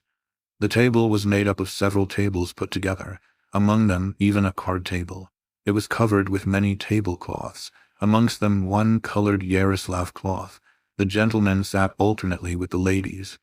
Seldonimov's mother would not sit down to the table. She bustled about and supervised. But another sinister female figure, who had not shown herself till then, appeared on the scene, wearing a reddish silk dress, with a very high cap on her head and a bandage round her face for toothache. It appeared that this was the bride's mother, who had at last consented to emerge from a back room for supper. She had refused to appear till then owing to her implacable hostility to Seldonimov's mother, but to that we will refer later. This lady looked spitefully, even sarcastically, at the general, and evidently did not wish to be presented to him. To Ivan Ilyitch this figure appeared suspicious in the extreme, but apart from her, several other persons were suspicious and inspired involuntary apprehension and uneasiness. It even seemed that they were in some sort of plot together against Ivan Ilyitch. At any rate it seemed so to him, and throughout the whole supper he became more and more convinced of it. A gentleman with a beard, some sort of free artist, was particularly sinister. He even looked at Ivan Ilyitch several times, and then turning to his neighbor, whispered something. Another person present was unmistakably drunk, but yet, from certain signs, was to be regarded with suspicion. The medical student, too, gave rise to unpleasant expectations. Even the officer himself was not quite to be depended on. But the young man on the comic paper was blazing with hatred. He lolled in his chair. He looked so haughty and conceited. He snorted so aggressively. And though the rest of the guests took absolutely no notice of the young journalist, who had contributed only 4 wretched poems to the Firebrand, and had consequently become a liberal, and evidently, indeed, disliked him, yet when a pellet of bread aimed in his direction fell near Ivan Ilyitch, he was ready to stake his head that it had been thrown by no other than the young man in question. All this, of course, had a pitiable effect on him. Another observation was particularly unpleasant. Ivan Ilyitch became aware that he was beginning to articulate indistinctly, and with difficulty, that he was longing to say a great deal, but that his tongue refused to obey him. And then he suddenly seemed to forget himself, and worst of all, he would suddenly burst into a loud guffaw of laughter, apropos of nothing. This inclination quickly passed off after a glass of champagne, which Ivan Ilyitch had not meant to drink, though he had poured it out and suddenly drunk it quite by accident. After that glass he felt at once almost inclined to cry. He felt that he was sinking into a most peculiar state of sentimentality. He began to be again filled with love. He loved everyone, even Seldonimov, even the young man on the comic paper. He suddenly longed to embrace all of them, to forget everything and to be reconciled. What is more, to tell them everything openly, all, that is, to tell them what a good, nice man he was, with what wonderful talents, what services he would do for his country, how good he was at entertaining the fair sex, and above all, how progressive he was, how humanely ready he was to be indulgent to all, to the very lowest. And finally, in conclusion, to tell them frankly all the motives that had impelled him to turn up at Seldonimov's uninvited, to drink 2 bottles of champagne, and to make him happy with his presence. The truth, the holy truth and candor before all things, I will capture them by candor.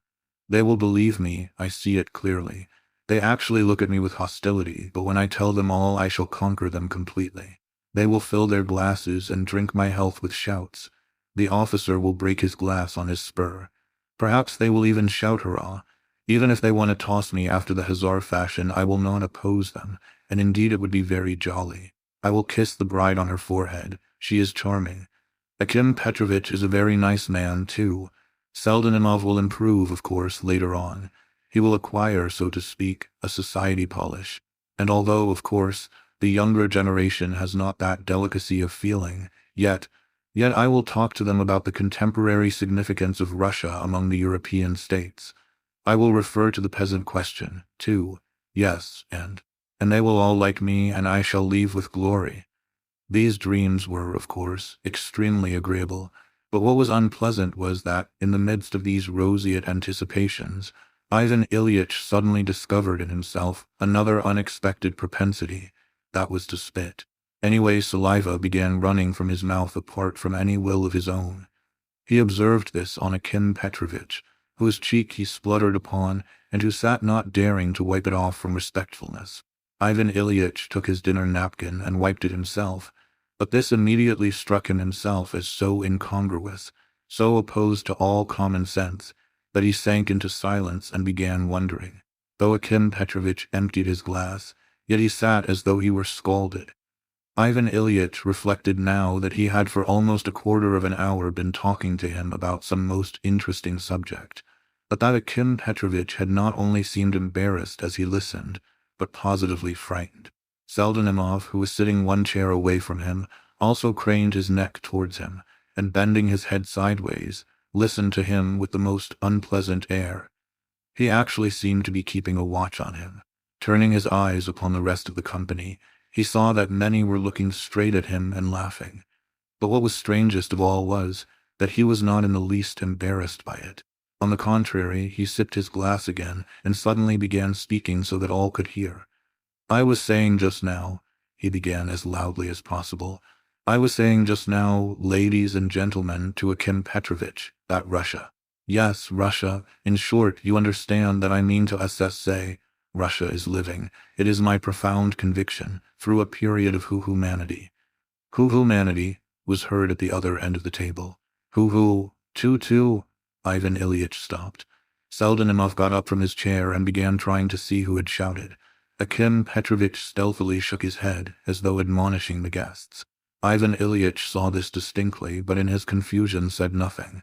"Humanity," he continued obstinately, "and this evening, and only this evening, I said to Stepan Nikiforovitch, yes, that the regeneration, so to speak, of things—" "Your Excellency," was heard a loud exclamation at the other end of the table. "What is your pleasure?"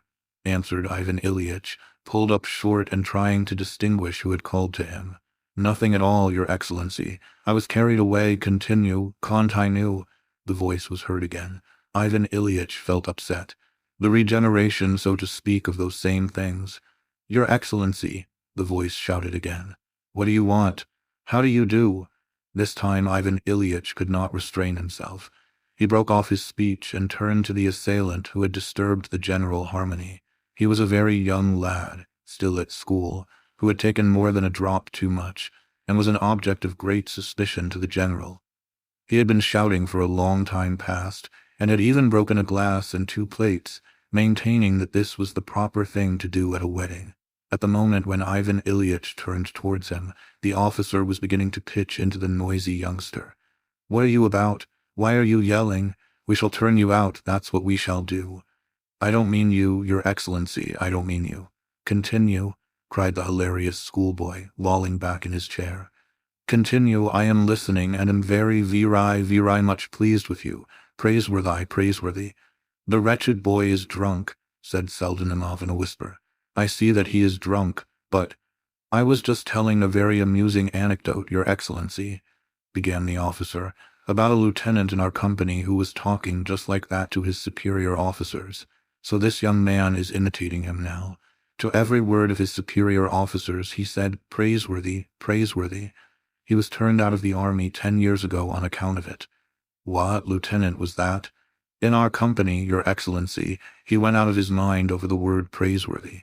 At first they tried gentle methods, then they put him under arrest." His commanding officer admonished him in the most fatherly way, and he answered, "Praiseworthy, praiseworthy." And strange to say, the officer was a fine-looking man, over 6 feet. They meant to court-martial him, but then they perceived that he was mad. So, a schoolboy's prank need not be taken seriously. For my part, I am ready to overlook it. They held a medical inquiry, Your Excellency. Upon my word, but he was alive, wasn't he? What? Did they dissect him? A loud and almost universal roar of laughter resounded among the guests, who had till then behaved with decorum. Ivan Ilyitch was furious. "Ladies and gentlemen," he shouted, at first scarcely stammering, "I am fully capable of apprehending that a man is not dissected alive. I imagined that in his derangement he had ceased to be alive. That is, that he had died. That is, I mean to say, that you don't like me, and yet I like you all. Yes, I like poor Fury. I am lowering myself by speaking like this." At that moment Ivan Ilyitch spluttered so that a great dab of saliva flew onto the tablecloth in a most conspicuous place. Seldenimov flew to wipe it off with a table napkin. This last disaster crushed him completely. "My friends, this is too much," he cried in despair. "The man is drunk, Your Excellency," Seldenimov prompted him again. "Porfiry, I see that you, all, yes, I say that I hope, yes, I call upon you all to tell me in what way have I lowered myself." Ivan Ilyitch was almost crying. "Your Excellency, good heavens! Porfiry, I appeal to you. Tell me when I came. Yes, yes, to your wedding I had an object. I was aiming at moral elevation. I wanted it to be felt. I appeal to all. Am I greatly lowered in your eyes or not?" A death-like silence. That was just it, a death-like silence, and just such a downright question. "They might at least shout at this minute," flashed through His Excellency's head. But the guests only looked at one another.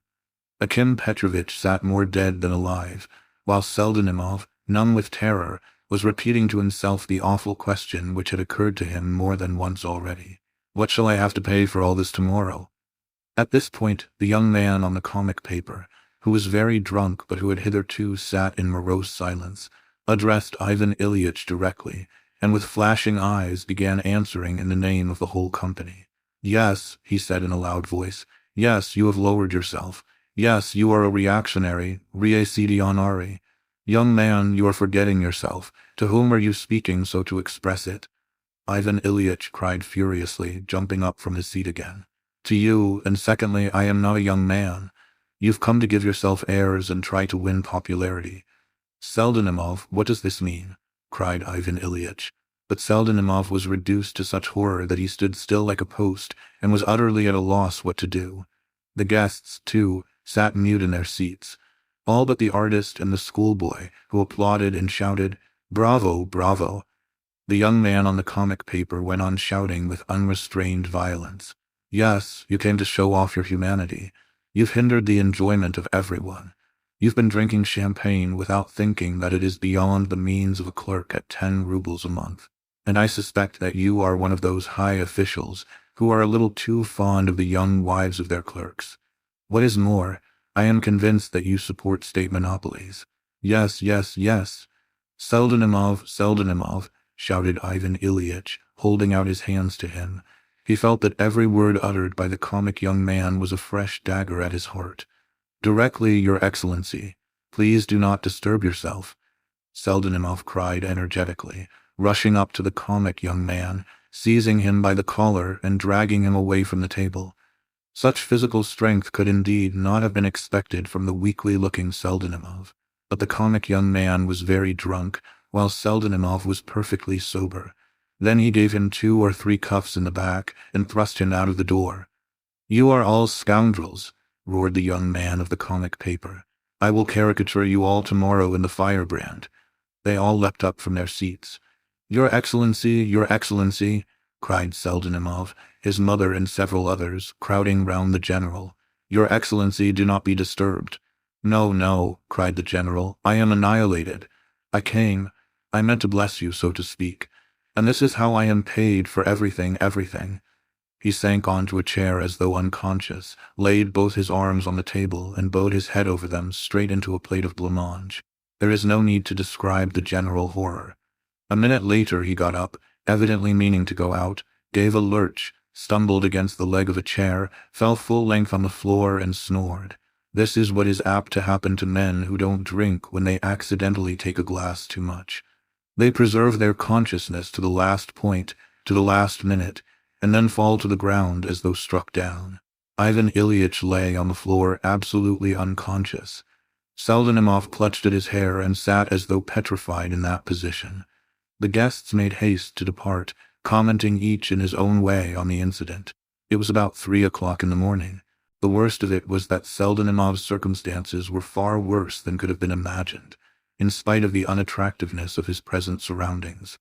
And while Ivan Ilyich is lying on the floor, and Seldenimov is standing over him tearing his hair in despair, we will break off the thread of our story and say a few explanatory words about Porfiry Petrovich Seldenimov. Not more than a month before his wedding, he was in a state of hopeless destitution. He came from a province where his father had served in some department, and where he had died while awaiting his trial on some charge. When 5 months before his wedding, Seldenimov, who had been in hopeless misery in Petersburg for a whole year before, got his berth at 10 rubles a month. He revived both physically and mentally, but he was soon crushed by circumstances again. There were only 2 Seldenimovs left in the world, himself and his mother, who had left the province after her husband's death. The mother and son barely existed in the freezing cold, and sustained life on the most dubious substances. There were days when Seldenimov himself went with a jug to the Fontanka for water to drink. When he got his place, he succeeded in settling with his mother in a corner. She took in washing, while for 4 months he scraped together every farthing to get himself boots and an overcoat. And what troubles he had to endure at his office! His superiors approached him with the question, how long was it since he had had a bath? There was a rumor about him that under the collar of his uniform there were nests of bugs. But Seldenimov was a man of strong character. On the surface he was mild and meek. He had the merest smattering of education. He was practically never heard to talk of anything. I do not know for certain whether he thought, made plans and theories, had dreams. But on the other hand, there was being formed within him an instinctive, furtive, unconscious determination to fight his way out of his wretched circumstances. He had the persistence of an ant. Destroy an ant's nest, and they will begin at once re-erecting it. Destroy it again, and they will begin again without wearying. He was a constructive house-building animal. One could see from his brow that he would make his way, would build his nest, and perhaps even save for a rainy day. His mother was the only creature in the world who loved him, and she loved him beyond everything. She was a woman of resolute character, hard-working and indefatigable, and at the same time good-natured. So perhaps they might have lived in their corner for 5 or 6 years, till their circumstances changed, if they had not come across the retired titular councillor M. Lekopetiev, who had been a clerk in the treasury and had served at one time in the provinces, but had latterly settled in Petersburg and had established himself there with his family. He knew Seldenimov and had at one time been under some obligation to his father. He had a little money, not a large sum, of course, but there it was. How much it was no one knew, not his wife, nor his elder daughter, nor his relations. He had 2 daughters, and as he was an awful bully, a drunkard, a domestic tyrant, and in addition to that an invalid, he took it into his head one day to marry one of his daughters to Seldenimov. I knew his father, he would say. He was a good fellow, and his son will be a good fellow. M. Lekopetiev did exactly as he liked. His word was law. He was a very queer bully. For the most part he spent his time sitting in an armchair, having lost the use of his legs from some disease which did not, however, prevent him from drinking vodka. For days together he would be drinking and swearing. He was an ill-natured man. He always wanted to have someone whom he could be continually tormenting, and for that purpose he kept several distant relations. His sister, a sickly and peevish woman, 2 of his wife's sisters, also ill-natured and very free with their tongues, and his old aunt, who had through some accident a broken rib. He kept another dependent also, a Russianized German, for the sake of her talent for entertaining him with stories from the Arabian Nights. His sole gratification consisted in jeering at all these unfortunate women, and abusing them every minute with all his energies, though the latter, not excepting his wife, who had been born with toothache, dared not utter a word in his presence. He set them at loggerheads at one another, inventing and fostering spiteful backbiting and dissensions among them, and then laughed and rejoiced, seeing how they were ready to tear one another to pieces. He was very much delighted when his elder daughter, who had lived in great poverty for 10 years with her husband, an officer of some sort, and was at last left a widow, came to live with him with 3 little sickly children. He could not endure her children, but as her arrival had increased the material upon which he could work his daily experiments, the old man was very much pleased. All these ill-natured women and sickly children, together with their tormentor, were crowded together in a wooden house on Petersburg side, and did not get enough to eat because the old man was stingy and gave out to them money a farthing at a time, though he did not grudge himself vodka. They did not get enough sleep because the old man suffered from sleeplessness and insisted on being amused. In short, they all were in misery and cursed their fate. It was at that time that An Lekopetev's eye fell upon Seldenimov. He was struck by his long nose and submissive air. His weakly and unprepossessing younger daughter had just reached the age of 17. Though she had at one time attended a German school, she had acquired scarcely anything but the alphabet. Then she grew up rickety and anemic in fear of her crippled drunken father's crutch, in a bedlam of domestic backbiting, eavesdropping and scolding. She had never had any friends or any brains. She had for a long time been eager to be married. In company she sat mute, but at home with her mother and the women of the household she was spiteful and cantankerous. She was particularly fond of pinching and smacking her sister's children, telling tales of their pilfering bread and sugar, and this led to endless and implacable strife with her elder sister. Her old father himself offered her to Seldenimov. Miserable as the latter's position was, he yet asked for a little time to consider. His mother and he hesitated for a long time, but with the young lady there was to come as dowry a house, and though it was a nasty little wooden house of 1 story, yet it was property of a kind. Moreover, they would give with her 400 rubles, and how long it would take him to save it up himself. "What am I taking the man into my house for?" shouted the drunken bully. "In the first place because you are all females, and I am sick of female society. I want Seldenimov, too, to dance to my piping, for I am his benefactor. And in the second place I am doing it because you are all cross and don't want it, so I'll do it to spite you. What I have said, I have said. And you beat her, Porfiry, when she is your wife. She has been possessed of 7 devils ever since she was born. You beat them out of her, and I'll get the stick ready." Seldenimov made no answer, but he was already decided.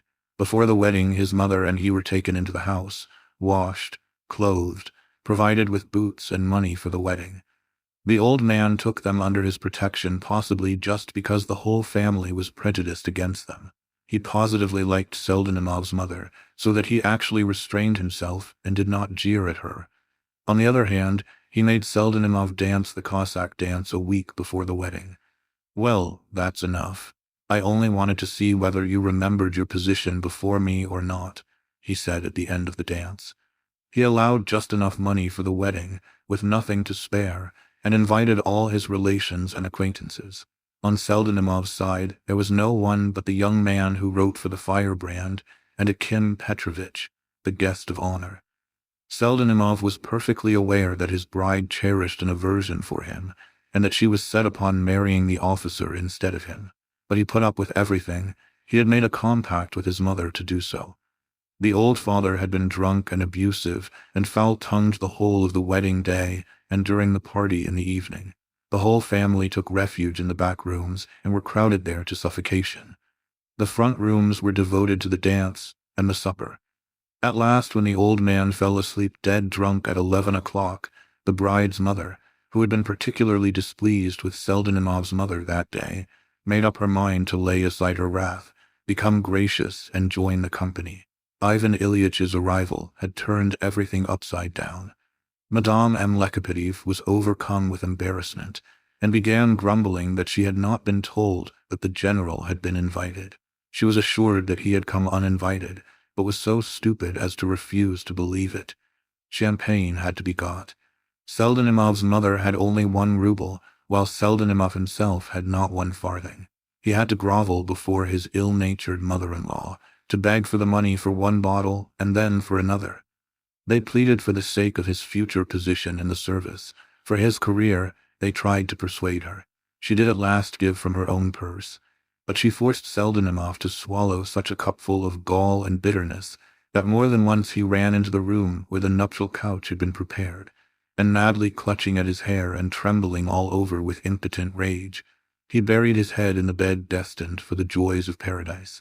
No, indeed, Ivan Ilyitch had no notion of the price paid for the 2 bottles of Jackson he had drunk that evening. What was the horror, the misery, and even the despair of Seldenimov when Ivan Ilyitch's visit ended in this unexpected way? He had a prospect again of no end of misery, and perhaps a night of tears and outcries from his peevish bride, and upbraidings from her unreasonable relations. Even apart from this, his head ached already, and there was dizziness and mist before his eyes. And here Ivan Ilyitch needed looking after. At 3 o'clock at night he had to hunt for a doctor or a carriage to take him home, and a carriage it must be, for it would be impossible to let an ordinary cabby take him home in that condition. And where could he get the money even for a carriage? Madame M. Lekopidev, furious that the general had not addressed 2 words to her, and had not even looked at her at supper, declared that she had not a farthing. Possibly she really had not a farthing. Where could he get it? What was he to do? Yes, indeed, he had good cause to tear his hair. Meanwhile Ivan Ilyitch was moved to a little leather sofa that stood in the dining room. While they were clearing the tables and putting them away, Seldenimov was rushing all over the place to borrow money. He even tried to get it from the servants, but it appeared that nobody had any. He even ventured to trouble Akim Petrovitch, who had stayed after the other guests. But good-natured as he was, the latter was reduced to such bewilderment and even alarm at the mention of money that he uttered the most unexpected and foolish phrases. "Another time with pleasure," he muttered, "but now you really must excuse me." And taking his cap, he ran as fast as he could out of the house. Only the good-natured youth who had talked about the dream book was any use at all, and even that came to nothing. He, too, stayed after the others, showing genuine sympathy with Seldenimov's misfortunes. At last Seldenimov, together with his mother and the young man, decided in consultation not to send for a doctor, but rather to fetch a carriage and take the invalid home, and meantime to try certain domestic remedies till the carriage arrived, such as moistening his temples and his head with cold water, putting ice on his head, and so on. Seldenimov's mother undertook this task. The friendly youth flew off in search of a carriage. As there were not even ordinary cabs to be found on the Petersburg side at that hour, he went off to some livery stables at a distance to wake up the coachman. They began bargaining, and declared that 5 rubles would be little to ask for a carriage at that time of night. They agreed to come, however, for 3. When at last, just before 5 o'clock, the young man arrived at Seldenimov's with the carriage, they had changed their minds. It appeared that Ivan Ilyitch, who was still unconscious, had become so seriously unwell, was moaning and tossing so terribly, that to move him and take him home in such a condition was impossible and actually unsafe. "What will it lead to next?" said Seldenimov, utterly disheartened. What was to be done? A new problem arose.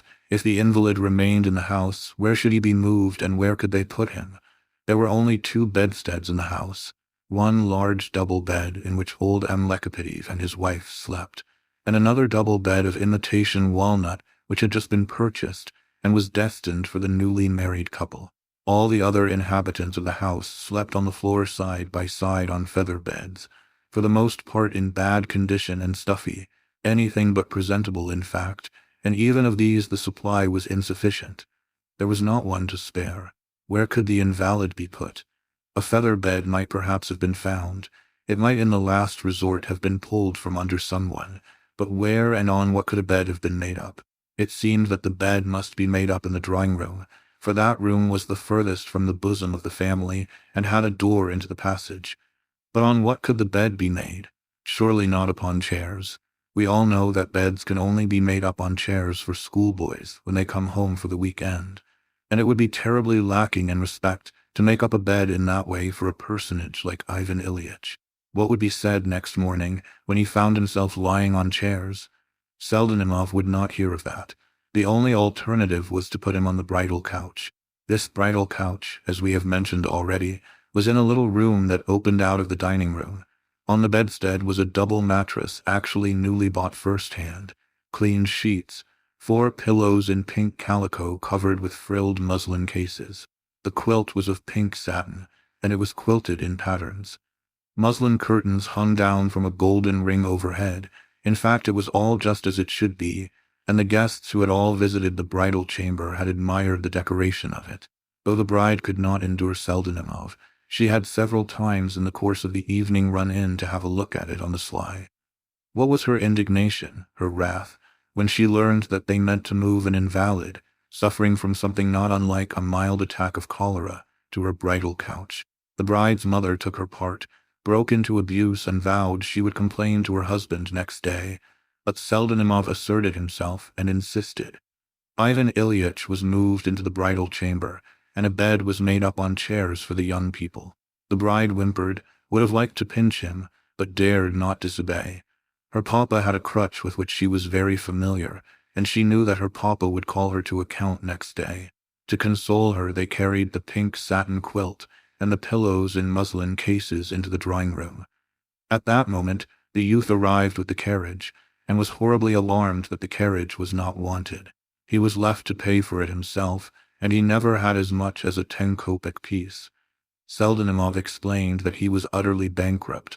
They tried to parley with the driver, but he began to be noisy and even to batter on the shutters. How it ended, I don't know exactly. I believe the youth was carried off to Pesky by way of a hostage to 4th Rozdensky Street, where he hoped to rouse a student who was spending the night at a friend's, and to try whether he had any money. It was going on for 6 o'clock in the morning, when the young people were left alone and shut up in the drawing room. Seldenimov's mother spent the whole night by the bedside of the sufferer.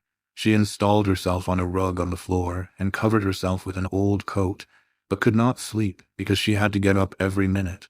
Ivan Ilyich had a terrible attack of colic. Madame Seldenimov, a woman of courage and greatness of soul, undressed him with her own hands, took off all his things, looked after him as if he were her own son, and spent the whole night carrying basins, etc., from the bedroom across the passage and bringing them back again empty. And yet the misfortunes of that night were not yet over. Not more than 10 minutes after the young people had been shut up alone in the drawing room, a piercing shriek was suddenly heard, not a cry of joy, but a shriek of the most sinister kind. The screams were followed by a noise, a crash, as though of the falling of chairs, and instantly there burst into the still dark room a perfect crowd of exclaiming and frightened women, attired in every kind of déshabillé. These women were the bride's mother, her elder sister, abandoning for the moment the sick children, and her 3 aunts. Even the one with a broken rib dragged herself in. Even the cook was there, and the German lady who told stories, whose own feather bed, the best in the house and her only property, had been forcibly dragged from under her for the young couple, trailed in together with the others. All these respectable and sharp-eyed ladies had, a quarter of an hour before, made their way on tiptoe from the kitchen across the passage, and were listening in the anteroom, devoured by unaccountable curiosity. Meanwhile someone lighted a candle, and a surprising spectacle met the eyes of all. The chairs supporting the broad feather bed only at the sides had parted under the weight, and the feather bed had fallen between them on the floor. The bride was sobbing with anger. This time she was mortally offended. Seldenimov, morally shattered, stood like a criminal caught in a crime. He did not even attempt to defend himself. Shrieks and exclamations sounded on all sides. Seldenimov's mother ran up at the noise, but the bride's mamma on this occasion got the upper hand. She began by showering strange, and for the most part quite undeserved reproaches, such as, "A nice husband you are, after this. What are you good for after such a disgrace?" and so on, and at last carried her daughter away from her husband, undertaking to bear the full responsibility for doing so with her ferocious husband, who would demand an explanation. All the others followed her out, exclaiming and shaking their heads. No one remained with Seldenimov except his mother, who tried to comfort him, but he sent her away at once. He was beyond consolation. He made his way to the sofa, and sat down in the most gloomy confusion of mind, just as he was, barefooted and in nothing but his night attire. His thoughts whirled in a tangled crisscross in his mind. At times he mechanically looked about the room where only a little while ago the dancers had been whirling madly, and in which the cigarette smoke still lingered. Cigarette ends and sweetmeat papers still littered the slopped and dirty floor. The wreck of the nuptial couch and the overturned chairs bore witness to the transitoriness of the fondest and surest earthly hopes and dreams. He sat like this almost an hour. The most oppressive thoughts kept coming into his mind, such as the doubt, what was in store for him in the office now? He recognized with painful clearness that he would have, at all costs, to exchange into another department, that he could not possibly remain where he was after all that had happened that evening. He thought, too, of An who would probably make him dance the Cossack dance next day to test his meekness. He reflected, too, that though An had given 50 rubles for the wedding festivities, every farthing of which had been spent, he had not thought of giving him the 400 rubles yet. No mention had been made of it, in fact. And indeed, even the house had not been formally made over to him. He thought, too, of his wife who had left him at the most critical moment of his life, of the tall officer who had dropped on one knee before her. He had noticed that already. He thought of the 7 devils which, according to the testimony of her own father, were in possession of his wife, and of the crutch in readiness to drive them out. Of course he felt equal to bearing a great deal, but destiny had let loose such surprises upon him that he might well have doubts of his fortitude. So Seldenimov mused dolefully. Meanwhile the candle end was going out. Its fading light, falling straight upon Seldenimov's profile, threw a colossal shadow of it on the wall, with a drawn-out neck, a hooked nose, and with 2 tufts of hair sticking out on his forehead and the back of his head.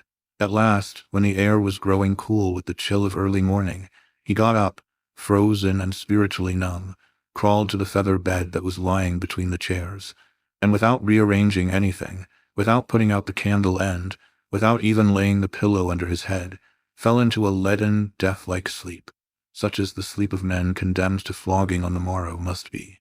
On the other hand, what could be compared with the agonizing night spent by Ivan Ilyich Pralinsky on the bridal couch of the unlucky Seldenimov?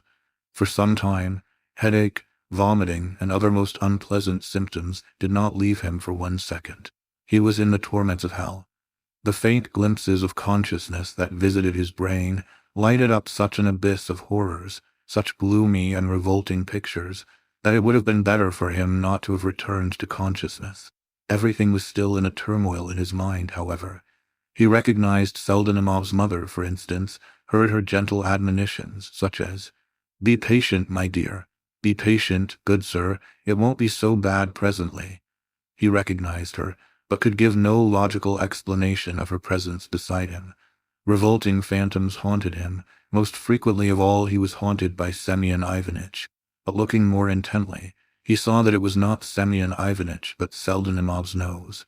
He had visions, too, of the Friandizi artist, and the officer and the old lady with her face tied up. What interested him most of all was the gilt ring which hung over his head, through which the curtains hung. He could distinguish it distinctly in the dim light of the candle end which lighted up the room, and he kept wondering inwardly. What was the object of that ring? Why was it there? What did it mean? He questioned the old lady several times about it, but apparently did not say what he meant, and she evidently did not understand it, however much he struggled to explain. At last by morning the symptoms had ceased, and he fell into a sleep, a sound sleep without dreams. He slept about an hour, and when he woke he was almost completely conscious, with an insufferable headache and a disgusting taste in his mouth and on his tongue, which seemed turned into a piece of cloth. He sat up in the bed, looked about him, and pondered. The pale light of morning peeping through the cracks of the shutters in a narrow streak quivered on the wall. It was about 7 o'clock in the morning, but when Ivan Ilyich suddenly grasped the position and recalled all that had happened to him since the evening, when he remembered all his adventures at supper, the failure of his magnanimous action, his speech at table, when he realized all at once with horrifying clearness all that might come of this now, all that people would say and think of him, when he looked round and saw to what a mournful and hideous condition he had reduced the peaceful bridal couch of his clerk. Oh, then such deadly shame, such agony overwhelmed him, that he uttered a shriek, hid his face in his hands, and fell back on the pillow in despair. A minute later he jumped out of bed, saw his clothes carefully folded and brushed on a chair beside him, and seizing them, and as quickly as he could, in desperate haste, began putting them on, looking round and seeming terribly frightened at something. On another chair close by lay his greatcoat and fur cap, and his yellow gloves were in his cap. He meant to steal away secretly. But suddenly the door opened, and the elder Madame Seldenimov walked in with an earthenware jug and basin. A towel was hanging over her shoulder. She set down the jug, and without further conversation told him that he must wash. "Come, my good sir, wash. You can't go without washing." And at that instant Ivan Ilyitch recognized that if there was one being in the whole world whom he need not fear, and before whom he need not feel ashamed, it was that old lady. He washed, and long afterwards, at painful moments of his life, he recalled among other pangs of remorse all the circumstances of that waking, and that earthenware basin, and the china jug filled with cold water in which there were still floating icicles, and the oval cake of soap at 15 kopecks, in pink paper with letters embossed on it, evidently bought for the bridal pair, though it fell to Ivan Ilyitch to use it, and the old lady with the linen towel over her left shoulder. The cold water refreshed him, he dried his face, and without even thanking his sister of mercy, he snatched up his hat, flung over his shoulders the coat handed to him by Seldenimov, and crossing the passage and the kitchen where the cat was already mewing, and the cook sitting up in her bed staring after him with greedy curiosity, ran out into the yard, into the street, and threw himself into the first sledge he came across. It was a frosty morning. A chilly yellow fog still hid the house and everything.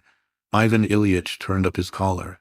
He thought that everyone was looking at him, that they were all recognizing him, all. For 8 days he did not leave the house or show himself at the office. He was ill, wretchedly ill, but more morally than physically. He lived through a perfect hell in those days, and they must have been reckoned to his account in the other world. There were moments when he thought of becoming a monk and entering a monastery. There really were. His imagination, indeed, took special excursions during that period. He pictured subdued subterranean singing, an open coffin, living in a solitary cell, forests and caves. But when he came to himself, he recognized almost at once that all this was dreadful nonsense and exaggeration, and was ashamed of this nonsense. Then began attacks of moral agony on the theme of his existence manque. Then shame flamed up again in his soul, took complete possession of him at once, consumed him like fire and reopened his wounds. He shuddered as pictures of all sorts rose before his mind. What would people say about him? What would they think when he walked into his office? What a whisper would dog his steps for a whole year, 10 years, his whole life. His story would go down to posterity. He sometimes fell into such dejection that he was ready to go straight off to Semyon Ivanovitch and ask for his forgiveness and friendship. He did not even justify himself. There was no limit to his blame of himself. He could find no extenuating circumstances, and was ashamed of trying to. He had thoughts, too, of resigning his post at once and devoting himself to human happiness as a simple citizen, in solitude. In any case, he would have completely to change his whole circle of acquaintances, and so thoroughly as to eradicate all memory of himself. Then the thought occurred to him that this, too, was nonsense, and that if he adopted greater severity with his subordinates, it might all be set right. Then he began to feel hope and courage again. At last, at the expiration of 8 days of hesitation and agonies, he felt that he could not endure to be in uncertainty any longer, and un beau matin he made up his mind to go to the office. He had pictured 1,000 times over his return to the office as he sat at home in misery. With horror and conviction, he told himself that he would certainly hear behind him an ambiguous whisper, would see ambiguous faces, would intercept ominous smiles. What was his surprise when nothing of the sort happened? He was greeted with respect. He was met with bows. Everyone was grave. Everyone was busy. His heart was filled with joy as he made his way to his own room. He set to work at once with the utmost gravity. He listened to some reports and explanations, settled doubtful points. He felt as though he had never explained knotty points and given his decisions so intelligently, so judiciously as that morning. He saw that they were satisfied with him, that they respected him, that he was treated with respect. The most thin-skinned sensitiveness could not have discovered anything. At last, Akim Petrovich made his appearance with some document. The sight of him sent a stab to Ivan Ilyitch's heart, but only for an instant. He went into the business with Akim Petrovich, talked with dignity, explained things, and showed him what was to be done. The only thing he noticed was that he avoided looking at Akim Petrovich for any length of time, or rather Akim Petrovich seemed afraid of catching his eye. But at last Akim Petrovich had finished and began to collect his papers. "And there is one other matter," he began as dryly as he could. "The clerk Seldenimov's petition to be transferred to another department. His Excellency Semyon Ivanovich Shipulenko has promised him a post. He begs your gracious assent, Your Excellency." "Oh, so he is being transferred," said Ivan Ilyitch, and he felt as though a heavy weight had rolled off his heart. He glanced at Akim Petrovich, and at that instant their eyes met. "Certainly, for my part, I will use," answered Ivan Ilyitch. "I am ready." Akim Petrovich evidently wanted to slip away as quickly as he could, but in a rush of generous feeling Ivan Ilyitch determined to speak out. Apparently some inspiration had come to him again. "Tell him," he began, bending a candid glance full of profound meaning upon Akim Petrovich. "Tell Seldenimov that I feel no ill will, no, I do not. That on the contrary, I am ready to forget all that is past, to forget it all." But all at once Ivan Ilyitch broke off, looking with wonder at the strange behavior of Akim Petrovich, who suddenly seemed transformed from a sensible person into a fearful fool. Instead of listening and hearing Ivan Ilyitch to the end, he suddenly flushed crimson in the silliest way, began with positively unseemly haste making strange little bows, and at the same time edging towards the door. His whole appearance betrayed a desire to sink through the floor, or more accurately, to get back to his table as quickly as possible. Ivan Ilyitch, left alone, got up from his chair in confusion. He looked in the looking-glass without noticing his face. "No, severity, severity and nothing but severity," he whispered almost unconsciously, and suddenly a vivid flush overspread his face. He felt suddenly more ashamed, more weighed down than he had been in the most insufferable moments of his 8 days of tribulation. "I did break down," he said to himself, and sank helplessly into his chair.